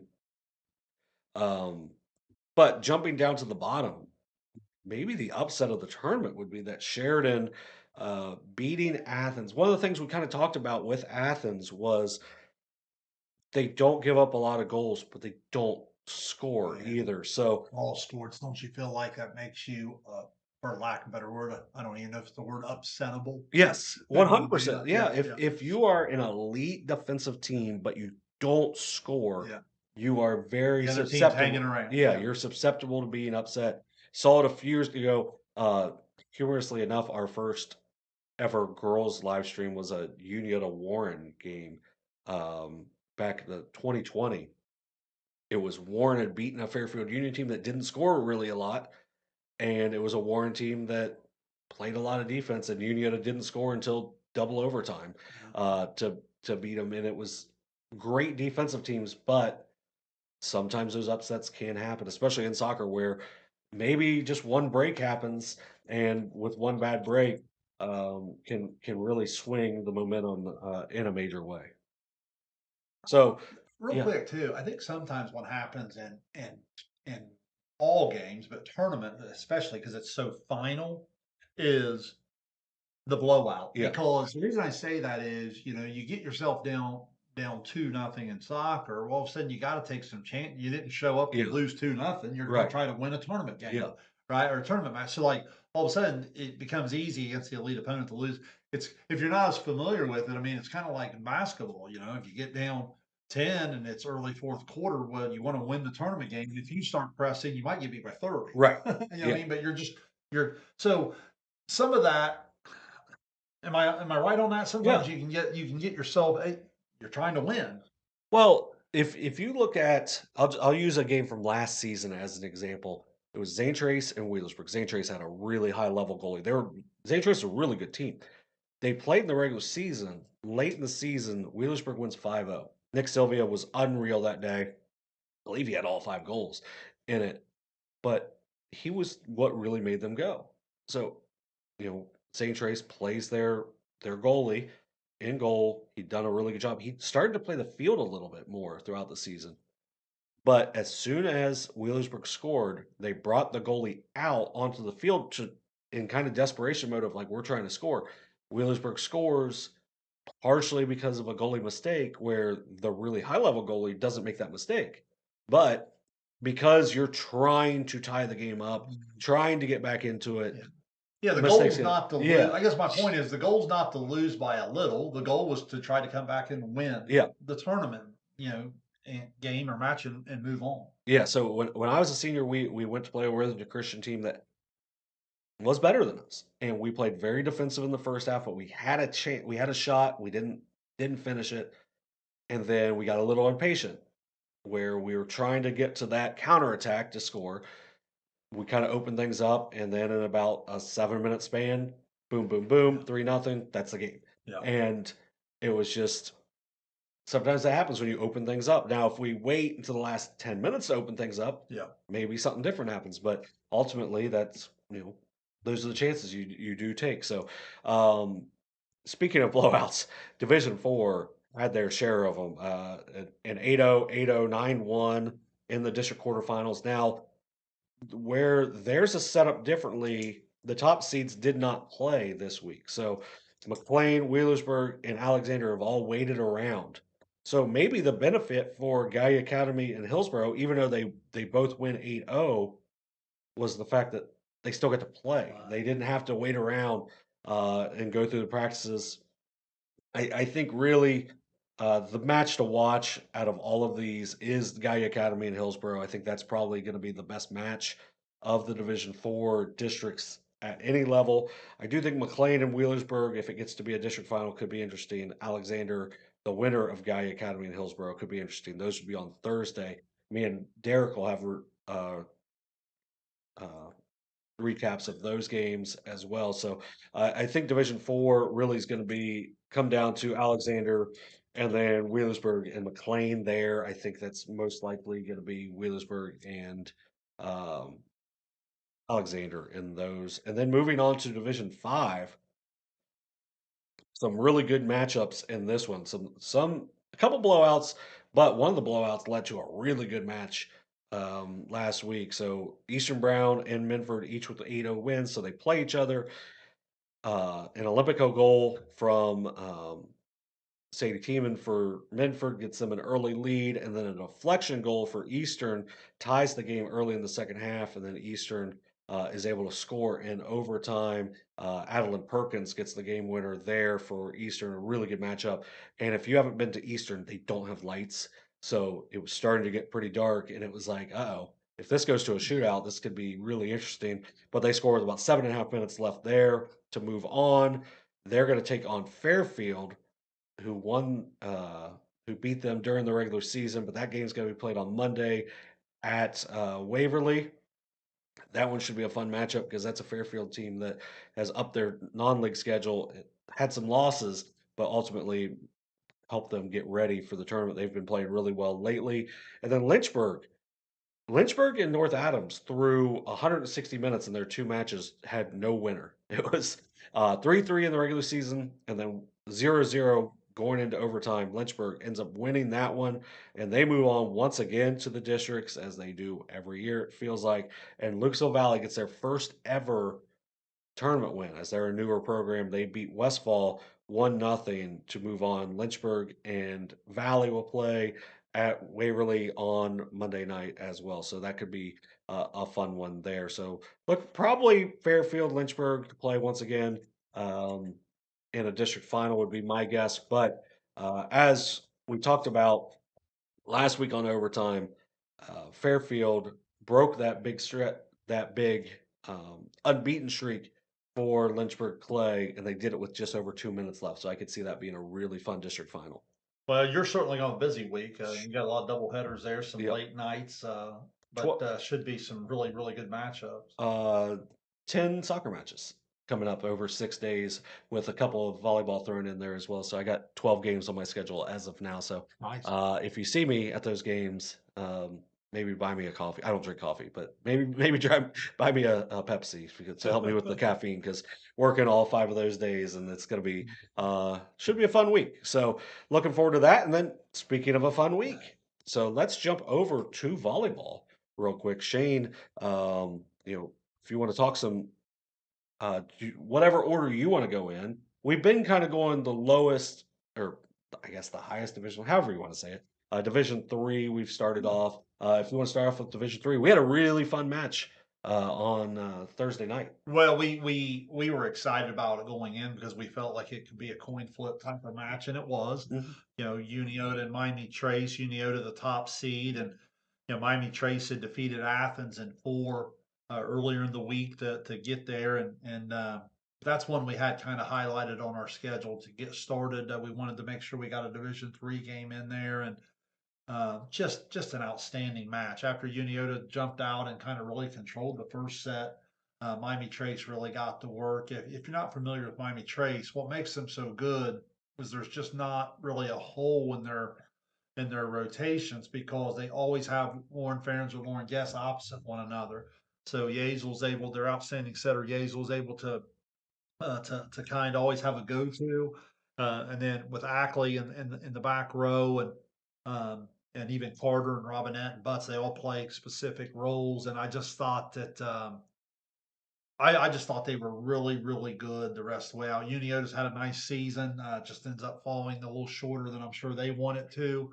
But they'll say goodbye to a solid senior group, but then they'll also Really good sophomore they group. have a really nice sophomore group coming back, so they'll have some holes to fill, but they certainly have quite a bit going on. And then in the other bracket, John, uh, Sheridan, out of the 6th seed, knocked off the other FAC co-champion, Chillicothe, 3-0. Chillicothe had an opportunity to get that match to the 4. That's happened to Chillicothe 3 or 4 Mhm. times this year, but obviously they've had phenomenal year being FAC co-champions. And Sheridan moves on, then Sheridan goes and beats Marietta as well. So now Miami Trace will head out to Logan on what would that be, Tuesday night, Mhm. the 21st, 7 p.m. We will not have that one.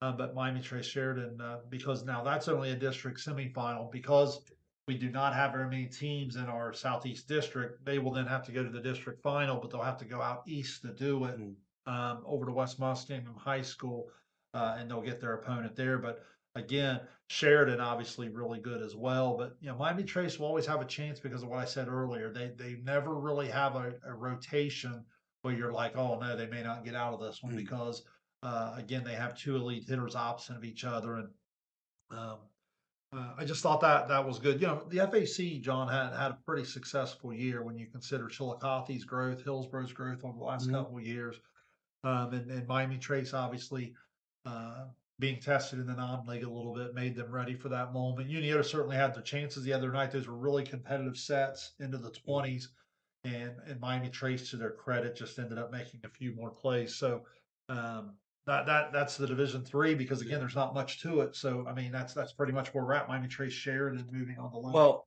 just going back to Miami Trace real quick, Yeah, I feel like because I got to see him twice this week. I feel like Farron's might be one of the really underappreciated players in our area because she's really good in the back, but unreal coming off the outside as well. So obviously yeah. Guess is outstanding too. They have a lot coming back, but I do think Farron's is going to be a big spot to have to replace. Well, there's no question. The volleyball IQ and the shot making by both of them is really creative, because there's not there's not a lot of secret where the ball's Yeah. going, right? So the block is going to start to cheat out there a little bit, but they come at you different spots of the net. Like the one time over on the first ball over, they may hit out of opposite, and then Mhm. they may get way outside, then they may come down the net a little bit more. But they also communicate well from the back. She talked about it in your Uh-huh. interview that you did, which was a really good interview with her. I believe that the other with the setter Yazel. Yes. And for people that don't understand what she's talking about there, the person behind her oftentimes is calling out line, line, line, cross, cross, cross. And so it helps in that vision. So even when the block is selling out on them, they have so many um, they have so much in their arsenal and so many different types of shots and so many different angles that they can come at you. It just makes it really tough. I do worry about them a little bit as they move again in the higher divisions. Yeah. You're going to run into bigger, faster, Yeah. stronger. I do worry about them running into teams that maybe are a little bit bigger and more dominant in the middle.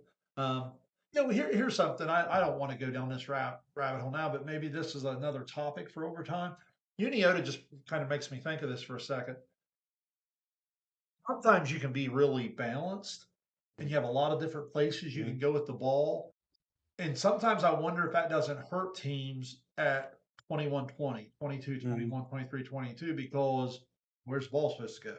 Does that make sense? Like Right. basketball teams are that way sometimes.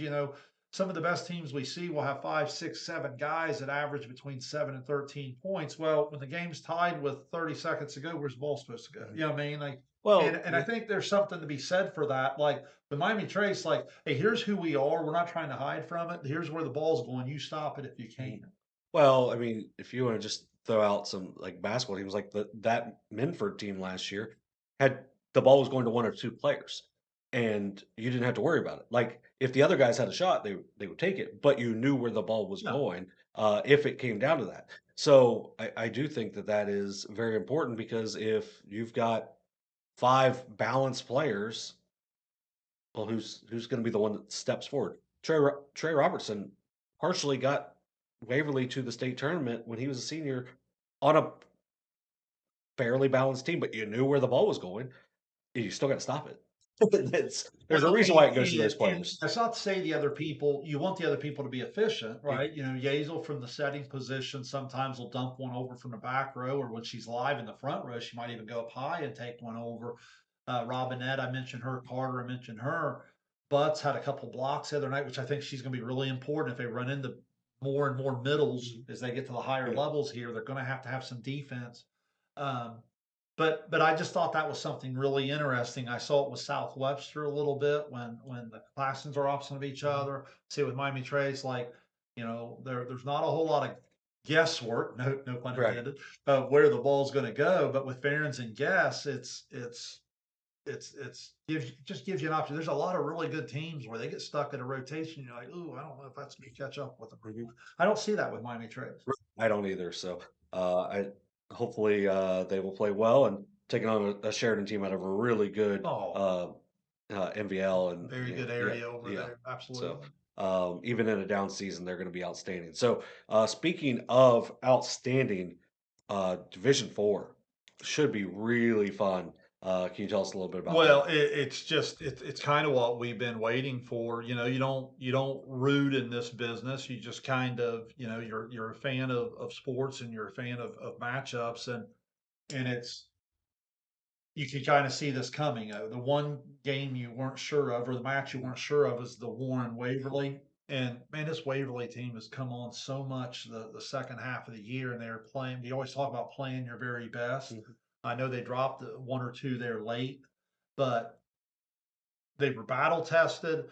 They were balanced. They're athletic, and for them to go back on the road to Warren, you talked about Yeah, neutral sites.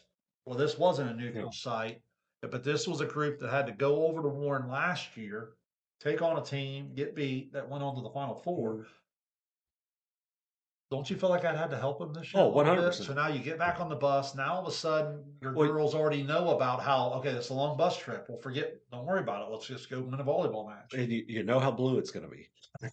Yes. But sometimes we're guilty of going the other way as adults. We're like, oh, this bus ride is gonna be long. And we Yeah. almost brainwash the kids into like a built-in excuse. They've been there and they've experienced this year, they know, okay, long bus ride. Let's be mature enough to handle it. Let's go over there, let's be prepared. Let's get off the bus, let's go in, make sure we're not sleepwalking through the first set. Mhm. You're ready, you're there on a business trip. Mhm. And I think that's really, really important. So, Waverly wins that. No surprise, Circleville and Gallia advance, and then Logan Elm as well. So now what we have is just a who's who in terms of Southeast Ohio volleyball there on the Logan stage. Dewey and I will be there on the 22nd. So So that's Wednesday. Wednesday, and then back on Saturday the 25th. So it's 6 o'clock with the rolling clock on Wednesday, 2 o'clock the championship match on Saturday. And I'm telling you, these three volleyball matches should be elite. I mean, when you look at the Division 4 level, you're talking about the really complete teams. I mean, like with Circleville and Gallia, they're so big and so deep. I mentioned earlier about some teams just having kids opposite of each other, and that's where the ball's going. That's not necessarily the case, but this is an elite balance. This Mhm. isn't a balance just to be balanced. This is elite because the ball can find someone that can really, really put Mhm. it away. On the Circleville side, uh, Allie Thornsley, the 5'10" setter, so good. And she's got Addison Edgington and Drew Hoskins opposite. You're talking 6 foot 6'2". So again, there's that D4 level Mhm. compared to maybe D7 level Right. sometimes, just from a size standpoint. Fleck, Blakeman, the other Edgington, all between 1 to 2 kills per set. Probably, like we talked about the tackles in football earlier, Mhm. probably kids that if given more opportunities to hit outside or to get more swings, probably could produce more. But Mhm. it's just their role because again of how deep they are, how good they Mhm. are. Only one ball to go around, but they're really good. And then you go to the undefeated Gallia team, you get the same thing. Grayson Clark's as good as it Mhm. gets. If you listen to overtime, you know how I feel about her as a setter. She's elite, and boy, does she have all sorts of friends to share the ball Yeah. with Barnes on the outside, and they go Clark and Frazier and Saunders. Even Eachus, John, averages like a kill per Mhm. set. So, I mean, in that 5-1 attack, you've got five hitters there that she can go to, and you've got like four kids averaging well over two. Even with the Barnes injury throughout the year, it's kind of helped Saunders really grow into a bigger Mhm. role. So, man, they can come at you in a lot of different ways. My biggest thing for Waverly and Logan Elm in these first two matches will be, how do they compete in that fourth, fifth, and sixth rotation? Because you understand, Claire King for Logan Elm, Sydney Johnson for Waverly. You're talking about kids that on those first three rotations across the front are going to average 5.5 kills per set. I mean, that's Yeah. getting it. I mean, that number, if you haven't followed our volleyball coverage, a lot of times we talk about how 2 or 3, you're sneaking into the all league level. You start getting up into a 4 small district. You can start getting this 5 and 6 and 7. You're starting to get in your all Ohio and really, really elite, and that's what they are. So can they in the fourth, fifth, and sixth rotations, like on the Logan Elm side, get something from an Adeline Smith, maybe a Liggins, a Groff, a Savage? Can Waverly get something out of their freshman Knight? I think she's up over 2 kills per set, but maybe a Royster, a Gillett, a Schrader.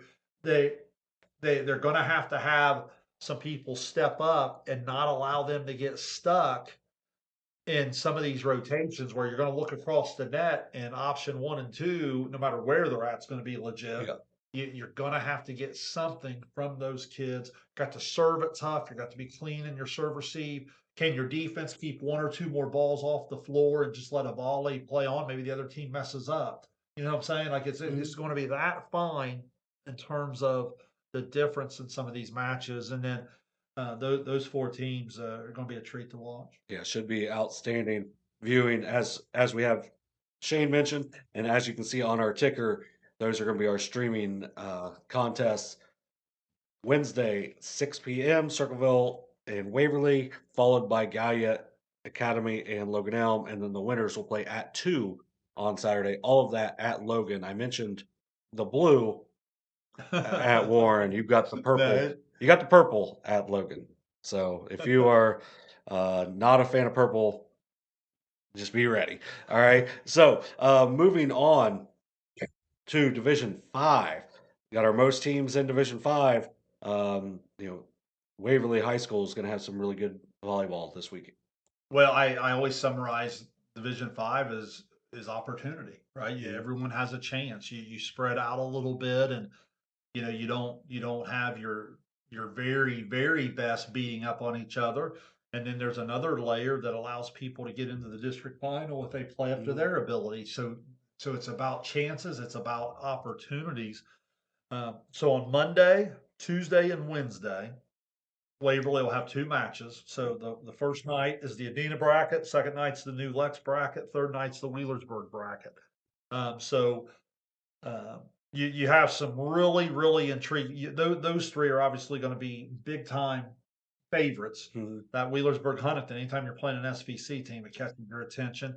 Piketon's another SVC team that New Lex will have. The Adena Memphis match, but um, take a look at these nightcaps, both nights here, John. Chesapeake Southeastern. Mhm. We've seen Chesapeake in person. That could be a really good one. Zane Trace North Adams, and then Alexander Westfall. Uh, I upset a South Point person last week when I kind of made the Alex Westfall because I mean South Yeah. Point was the higher seed, but like the SVC just has a way of doing it come tournament. Like, even Mhm. in a year where the SVC is not Well, I mean, its best, you still look across the bracket and it's just got SVC flavor all over it. well, Division 6, a 3-win Pain Valley team went 5 sets with A conference a champion. conference Yeah. champion. So I mean, Yeah. yeah, they're a team that did not win a set in league play, and they won the first 2 sets in the tournament. Right. So I mean, So yeah, so in these nightcaps, you get chances to get yourself in a no worse than a district runner up yeah, finish, right? Your kids get a chance to medal there, and you've got some great matchups. The Chesapeake Southeastern, the Zane Trace North Adams, the Alexander Westfall. Those are going to be really really high level mhm, matches, and there'll be matchups across the board. We watched Chesapeake in person. Obviously, Gallia Academy took them out of system a little bit, and Southeastern do the same thing. The Zane Trace North Adams again. Zane Trace, they've been pretty much automatic against the rest of their schedule, I would mhm, call it. They've had trouble sticking their nose in. Now they did get Adena to 4. I'm not saying they haven't yeah, won some sets, but I'm saying in terms of winning some matches, that'll be interesting to see. And then the Alexander Westfall, Alexander's your TVC Ohio champion, but Westfall they beat Uniota late in the year. For whatever reason, it didn't click early in the year. mhm, But I think the middle of that SVC is just what the middle of the SVC yeah, always is. They just kind of beat each other to death, and you just don't know what to make of it. So come Saturday, you could have some really interesting matchups in the finals, and that will be we will not have those. That'll be on the 25th, and the reason we decided that is because we will have three teams. Dewey and I will then stay at Logan, Mhm. and the following week, when the Division Five arrives to the regional, we will have those two semifinals and that final to make sure that we give them some coverage as well. Yeah, should be some outstanding volleyball uh, throughout, and especially those nightcaps, as you mentioned, Shane. So, moving on, now we're going to jump to Wellston for Division Six.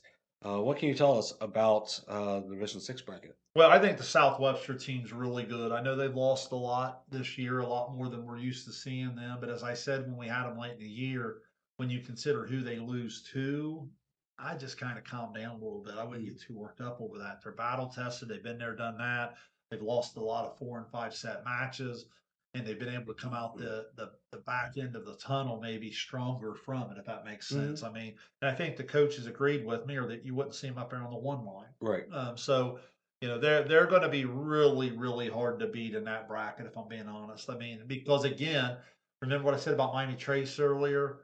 When you have the Addy and Avery class opposite of each other, they always have the option in the front row. That they're really improved in their middles, and then obviously with Kessler Rock Solid at center. So they they're going to be really tough to beat. Now in the bottom half, you have some outstanding matchups. I'm intrigued by the Valley, Nelsonville. Nelsonville not nearly as good as they've been in the years Mhm. past. I don't think anyone disagree with me on that.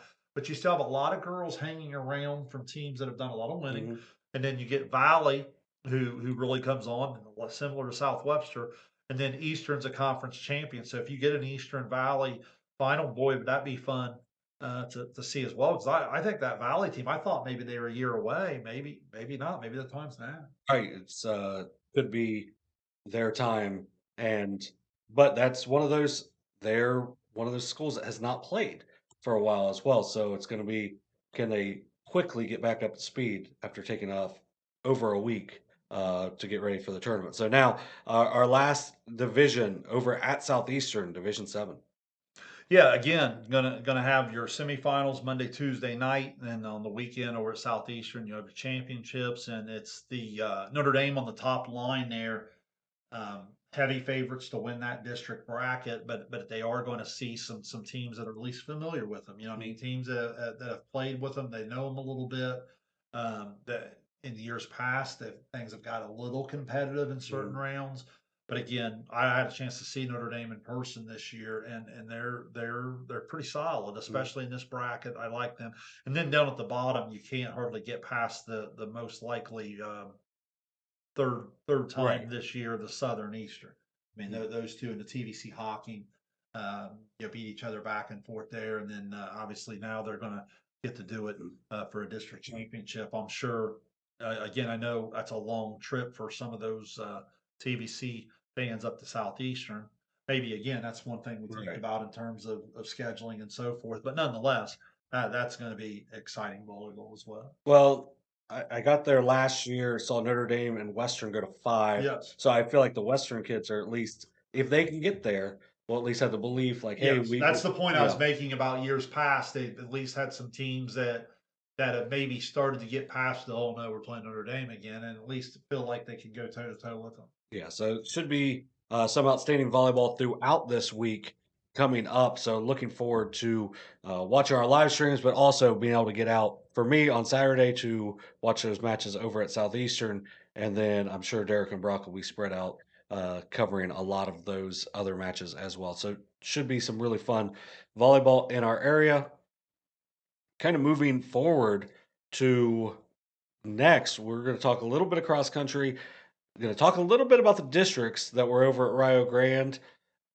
Next week, we're really gonna hit on the kids that are making it to the state tournament, beyond the regionals. Now at Rio Grande, I there's some different things going on to where, like, it's just like one big race, but they split it into 2 different results, so it ends up, I that's why I don't love going through the district results, Yeah, because sometimes I try to, like, I'm just so used to, "Hey, this is how it is," yeah. but and then at some levels, it can be spread out a little bit different, but moving to You want to start with Division Two? Yeah, we'll go Cool. Division Two boys again. Luke Reddingberger from Warren and Jaden Beverly from Chillicothe. Again, to the point you make, the way I understand it is those top two can sometimes be looked at as district champions on the team side and so Mhm. forth. So right now, that's kind of the way I'll do it. I'll just kind of read off some top stuff. Luke Reddingberger from Warren is a junior, and then Jaden Beverly, obviously from Chillicothe, had his teammate Grayson Roberts right behind him, and you add all that up, Chillicothe way out in front of a field that with Warren, Sheridan, Logan, Athens, Marietta, Jackson, Hillsborough, Miami Trace, and Circleville to follow. So again, congratulations to Chillicothe on the boys' side. And then when I go to the girls' side, I'll tell you what, let's just stay on the boys' side if that's Okay. okay. And then so when I go to the Division Three, um,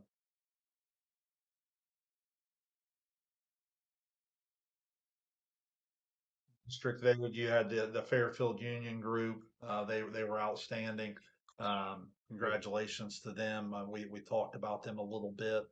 Um, they might have switched this up on me here a little bit.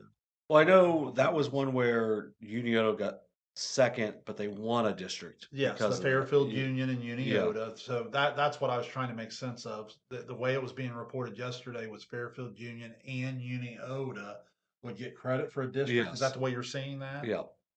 So then when I went back to Rio there on the girls' side, that's where in that same one. The young lady for Athens, I never say the last name correctly. She's had an incredible Yeah. track career. Um, Sophia, Solosi, I think.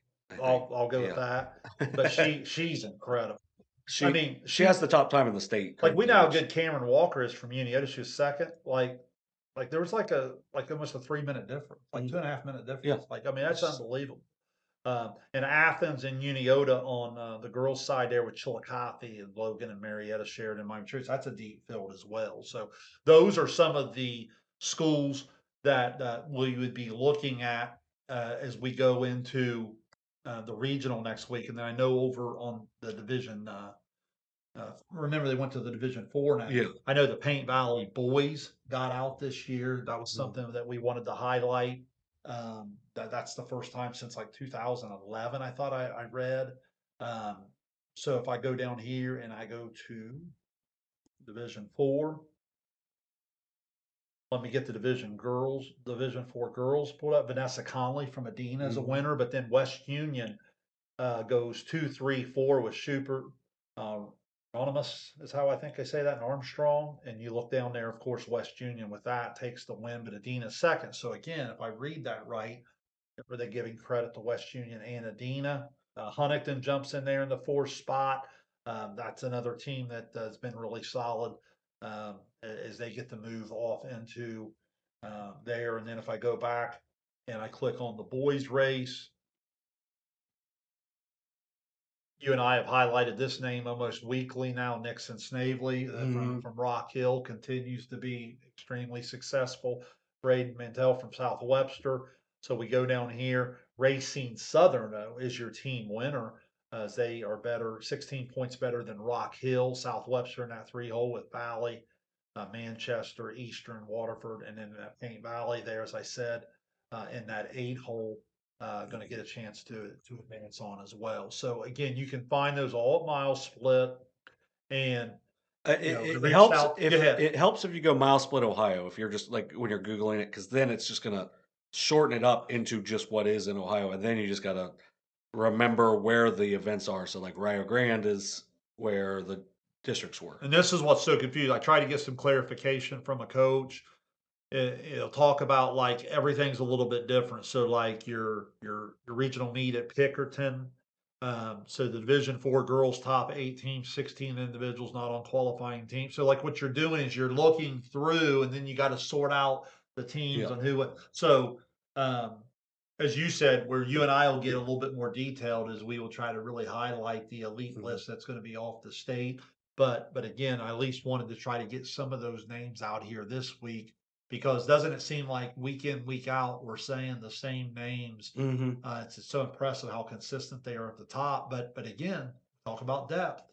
So many of those teams don't always have the individual winner, but they have so many kids in the top 10, top 15, and so forth. Yeah, and that's what's really made what like Fairfield Union's been able to do on the boys' side and Athens on the girls' side so impressive is they've had that depth, and that's what's taken them to higher levels when you go to the state level, as they were very successful last year. Solosi, she has the top time in the state in girls across every division. So when you see the time, she's like 3 seconds ahead compared to Division One runners as well, and so she's going to have a very successful post high school running career. I would Oh, no doubt just about it. just be guessing on that. As you mentioned, she wins by 2.5 minutes over a really good Cameron Walker from Unioto. So really impressive work by her. And then I mean her fifth teammate finished 12th. Yeah. So I mean that's what's going to make them so difficult to deal with throughout the rest of the postseason. So good luck to those teams as we continue moving forward. And then we're going to jump into golf for the last time in the year. Um, we had the state tournament this past week, over the last couple of weeks. So if you want, Shane, we can start with Division Three boys. Yeah, I got them all here. So on the Division III boys side, you go down through Waterford on the team side was representing our area. They were seventh as a team. So congratulations to them. That's pretty solid. If I go down through the individuals, I see Luke, and I'm not even going to try to butcher that name. If Zach, does that, do you even have a guess on that? HVIZ. Oh, that was okay. So just to throw this out there, when I typed it out a couple weeks ago, He's a junior, so yeah, he I better skipped. figure this out. I might have skipped. I might have skipped it because we went to. I'm guessing the H is silent, Okay. but yeah, I started going through it, and he was like that week was like third, but it was like a stroke behind, and I might have only mentioned two, just to be safe on that. Yeah. We had now Reese Lang was the top Waterford player at Mhm. a total of 154. That was good enough for ninth in the state, so that's impressive. And if I look down through here, Brock Hurd, early there, a freshman, finishing 29. So that's really impressive. Well, but again, Waterford was seventh in Mhm. Division um, Three. three, and they've got some kids coming back Yep. there, so they're obviously going to be a factor in that again. Yeah, they're like when I was just looking at their stuff, it looked like they had just a ton coming back. So they're going to be one to keep an eye on, and another one to keep an eye on is in the Division Two boys. Yeah, in the Division II boys, you look here. Unfortunately, that was the weather mess that we Yeah. talked about. They only got to play the one day.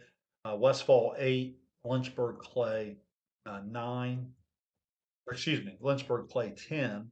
And then we had from Westfall, we had the Brandon Bigler in the top 10 finish there with a 79. And then a couple Lynchburg Clay teammates, Nolan Wilkin and Christian Beachy there at 81. That was good enough for 26th place. They were playing um, there at the country club up, I believe that was the North, that North was Star, North Store. believe so. Do I have that one right? So um, that that's something to watch too, because those are two programs that seem to be on the way up. They Yeah, so outstanding programs there, and I think Lynchburg's got a good bit coming back as well. So, um, Yeah, those two young men that I named there were sophomores. yeah, so I would guess they will be towards the top for next season as well in Division Two, and then moving on to the Division One boys. Yeah, the Division I boys. I thought the only one we had here, if I remember correct, was the yeah, just want to make sure I didn't miss anybody there. We had the young man from Tays Valley, didn't we? Yes. Deacon Kruger, he's just a freshman, shoots a 77, 73.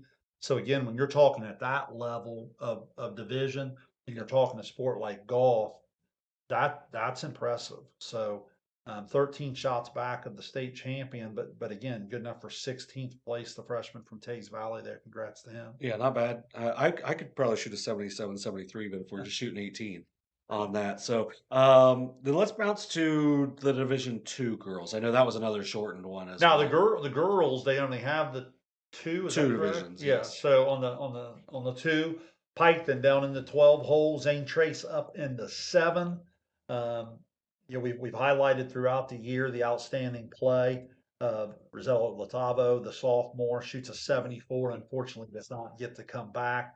Now, we did talk on air a little bit earlier on about Layla Kelly, the junior Mhm. from Piketon. She finished 28th, got off to a nice start, and then kind of kept the round together in the middle there, 86. There was also a Zane Trace player, Mary Hilber, that was there with her at 86. But then up ahead of them slightly, the freshman Anna Hilber Mhm. from Zane Trace shot 83. So again, here are some teams that have returning kids.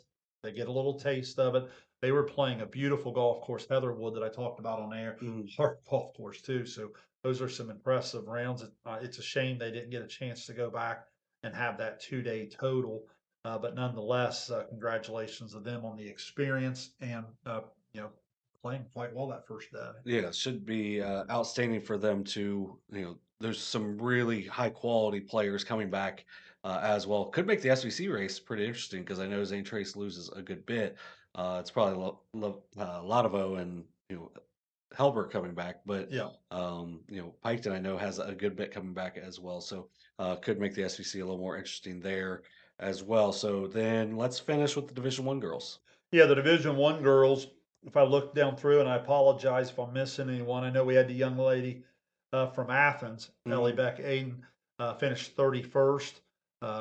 Consistent, finishes off her senior year for the Bulldogs there with a consistent 83, 82 on back-to-back days. Very respectable rounds there at Firestone Country Club. So that, keep in mind, that's par 35. Really, really good. So looking here at her 165, just to put that in context a little bit, she's only about, 8 to 10 shots off top 15. So, and again, it's over a 2 day total. So Mhm. I know it sounds like a lot, but over a 2 day total, it's not nearly as much over the 36 holes. So, um, congratulations to all of them. What a great experience. And then what excites me the most is how young they are, which, as we've said, kind of is the theme of this show, that experience could really lead to even that much more improvement a year from now. So, I want to throw out one last thing. We do have another sport that we haven't really talked about is tennis. Waverly's Claire Morrison got to the state tournament, was able to compete there. I believe it's her second straight year of doing so. She ends up dropping in the first round, and then I want to make sure to get the names right for the Uniota group. Um, I know they dropped also in the first round as a doubles team. I had it earlier. Um, good, good video. Yeah, of me checking the. I know it's Margot Lewis and Mackenzie Welch. Mhm. They ended up losing in their first round match as well to a team from Pepper Pike Orange, who moved on as well. So Margot Lewis, Mackenzie Welch from Uniota, and then also Claire Morrison from Waverly were able to move on. We haven't really talked. I mean, tennis is one that's really hard to get any information on. Uniota did a great job of getting their information out throughout the season. So if you checked out SEC Sports Talk on Facebook, you could Yeah. see a lot of that because it was a lot of shared stuff in that way as well. So, tennis with I've went down to the tennis meet or the Oh tournament, yeah. yeah, the state tournament before, and the craziest part is Well, like, back in the day, SVC Sports Talk, I remember yeah, Sylvia Gray and so yeah, forth. We went and covered. Yeah. yeah, and yeah, I believe I did that for you. I think I got a pass, and it might have been through SOSA, but I believe I did it on the website for Sylvia Gray on that. As she won a match down there from Uniota. But if you just look at it kind of works. It evens out eventually, but like the Northeast has 5 players, the Southeast only gets one. Typically, it ends up kind of evening out as it typically is a Northeast team that ends up winning it. But still, one of those things. It's pretty cool because only one. team from the Southeast, one individual from the Southeast gets a chance to go to the state. And it makes things really difficult once they get there. But anytime you get a chance to go and compete at a high level, and you get to play at a place where, um, you know, the big time tennis tournament is down in Mason as well, Yeah. really makes for some cool experiences as well. The other theme is with all the fall sports too, is I know the criticism is, football gets this, volleyball gets this, but like a lot of the other sports I think could really help themselves, like with people who are trying to cover it by making it a little bit more fan friendly. Yeah, Like if you're a diehard golf, diehard cross country, diehard tennis, you know where to go. You're going to follow it. yeah. But like making it available to the casual fan or to the Mhm. casual media member or whatever it may be, I think could really help your kids or your programs because I know trying to go through those different cross country races and the way they combine them, and then they're going more divisions, and then it's this many teams out, but then it'll eliminate these. And I get it because I've been around sports a long time. I'm telling you, that makes your head hurt. Yeah. There's got to be a better way in today's time to put that out there in some sort of press release or some sort of thing Mhm. that would give a little bit more of a detailed list of I mean, am I wrong on that? I mean, it just No, seems because like that would go a long way in really helping our kids in some of these secondary sports that I think there are a lot of people like us that are trying to give more and more attention to. well, I haven't even looked. Is golf still behind a paywall? No, Okay, so no. it's finally out there. Like the the Division 3 boys and the Division 2 girls ended like 2 weeks ago, and I stopped looking because I was like, Yeah, I can't even get the results yeah, because they're behind a paywall at this point. And yeah, it's like that doesn't help things. yeah. So it would be nice. Um, And it would be nice for, like, people that I'm not gonna say young because I'm not young, but, younger people, like, getting into it, if there was an Yeah. easy way to get the press releases coming through. But yeah, so, and then also maybe throw out some pronunciations on some of these, Yeah. especially when Yeah. we're trying to, go a little bit more because we don't wanna shortchange anyone at all, Like so like, we we were calling the Miami Trade Center Yeezel for all year long, and then all of a sudden I hear someone else say Yeezel or whatever, and I ask a Miami Trace fan there, and they're saying Yeezel, and I'm like, "Correct us." Like, you yes. know what I mean? Yeah, Like, we wanna get it right. you know. I mean, the girls Ohio's gonna have, like, 3,000 assists, I can at least say her name the right way. Yeah, we wanna get it right. Trust us on that. So,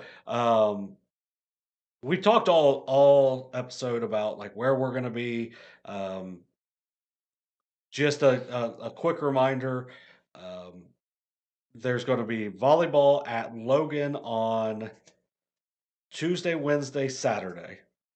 Division 3 on Tuesday, Miami Trace Sheridan, Division 4 on, uh Wednesday. Wednesday and Saturday. Yep. Those games are gonna be streamed here on, SOSA, Ohio. Circleville, Waverly, Logan Elm, Gallia, winter Saturday. Yep. Yep, and then there's gonna be soccer at Zane Trace Monday, Wednesday, Saturday. Soccer at Logan Tuesday, Saturday. And then at Lucasville Valley in Jackson, there's going to be soccer as well throughout the week. So there is all kinds of opportunities to get out and support these players. Also, volleyball, Wellston, Waverly High School up on the hill, and then Southeastern High School Mhm. are all going to have volleyball as well. So you've got all kinds of opportunities to go out and watch some of these really high level kids that we've talked about all season on overtime. We're going to get out and get as much coverage as we can for it. I know me, Derek, Brock are going to be out. Raymond's going to be there taking pictures at a lot. I wouldn't be surprised if we saw more of us out as well throughout the week. I know we're probably not going to be going to Logan because you guys are going to be at Logan. So, Mhm. should be some outstanding volleyball throughout, some outstanding soccer throughout. Some really high level kids playing and participating throughout this week. Yeah, I'm excited. Like I said, I've kind of had this particular week highlighted for a while. I think the volleyball that Dewey and I are going to get a chance to do is top shelf, and I'm really anxious to do it. Yeah, so it should be a really fun week. Looking forward to it. You got anything else? No, that's the route. Fun week. I know we're coming up on it all, so continue to support the kids, support the programs, and we'll keep trying to bring you all the information we can gather each Mm. and every week. Yep, it should be a fun week. Looking forward to a lot of driving and a lot of somehow staying in Chillicothe way more than I expected to. So that's pretty. I'm excited about that part. A little less driving than normal at this time of year, but looking forward to it. If you see us out, say hi. We'd love talking sports with whoever. And once again, if we have anything that we need corrected on, just tell us. We're fine with that. We got a lot of schools to cover, and we're good with uh, getting it right. Yes. So, as always, for Shayne Combs, I'm John Bruce. You've been watching Southern Higher Sports Authority Overtime, presented by Perfection One. Have a great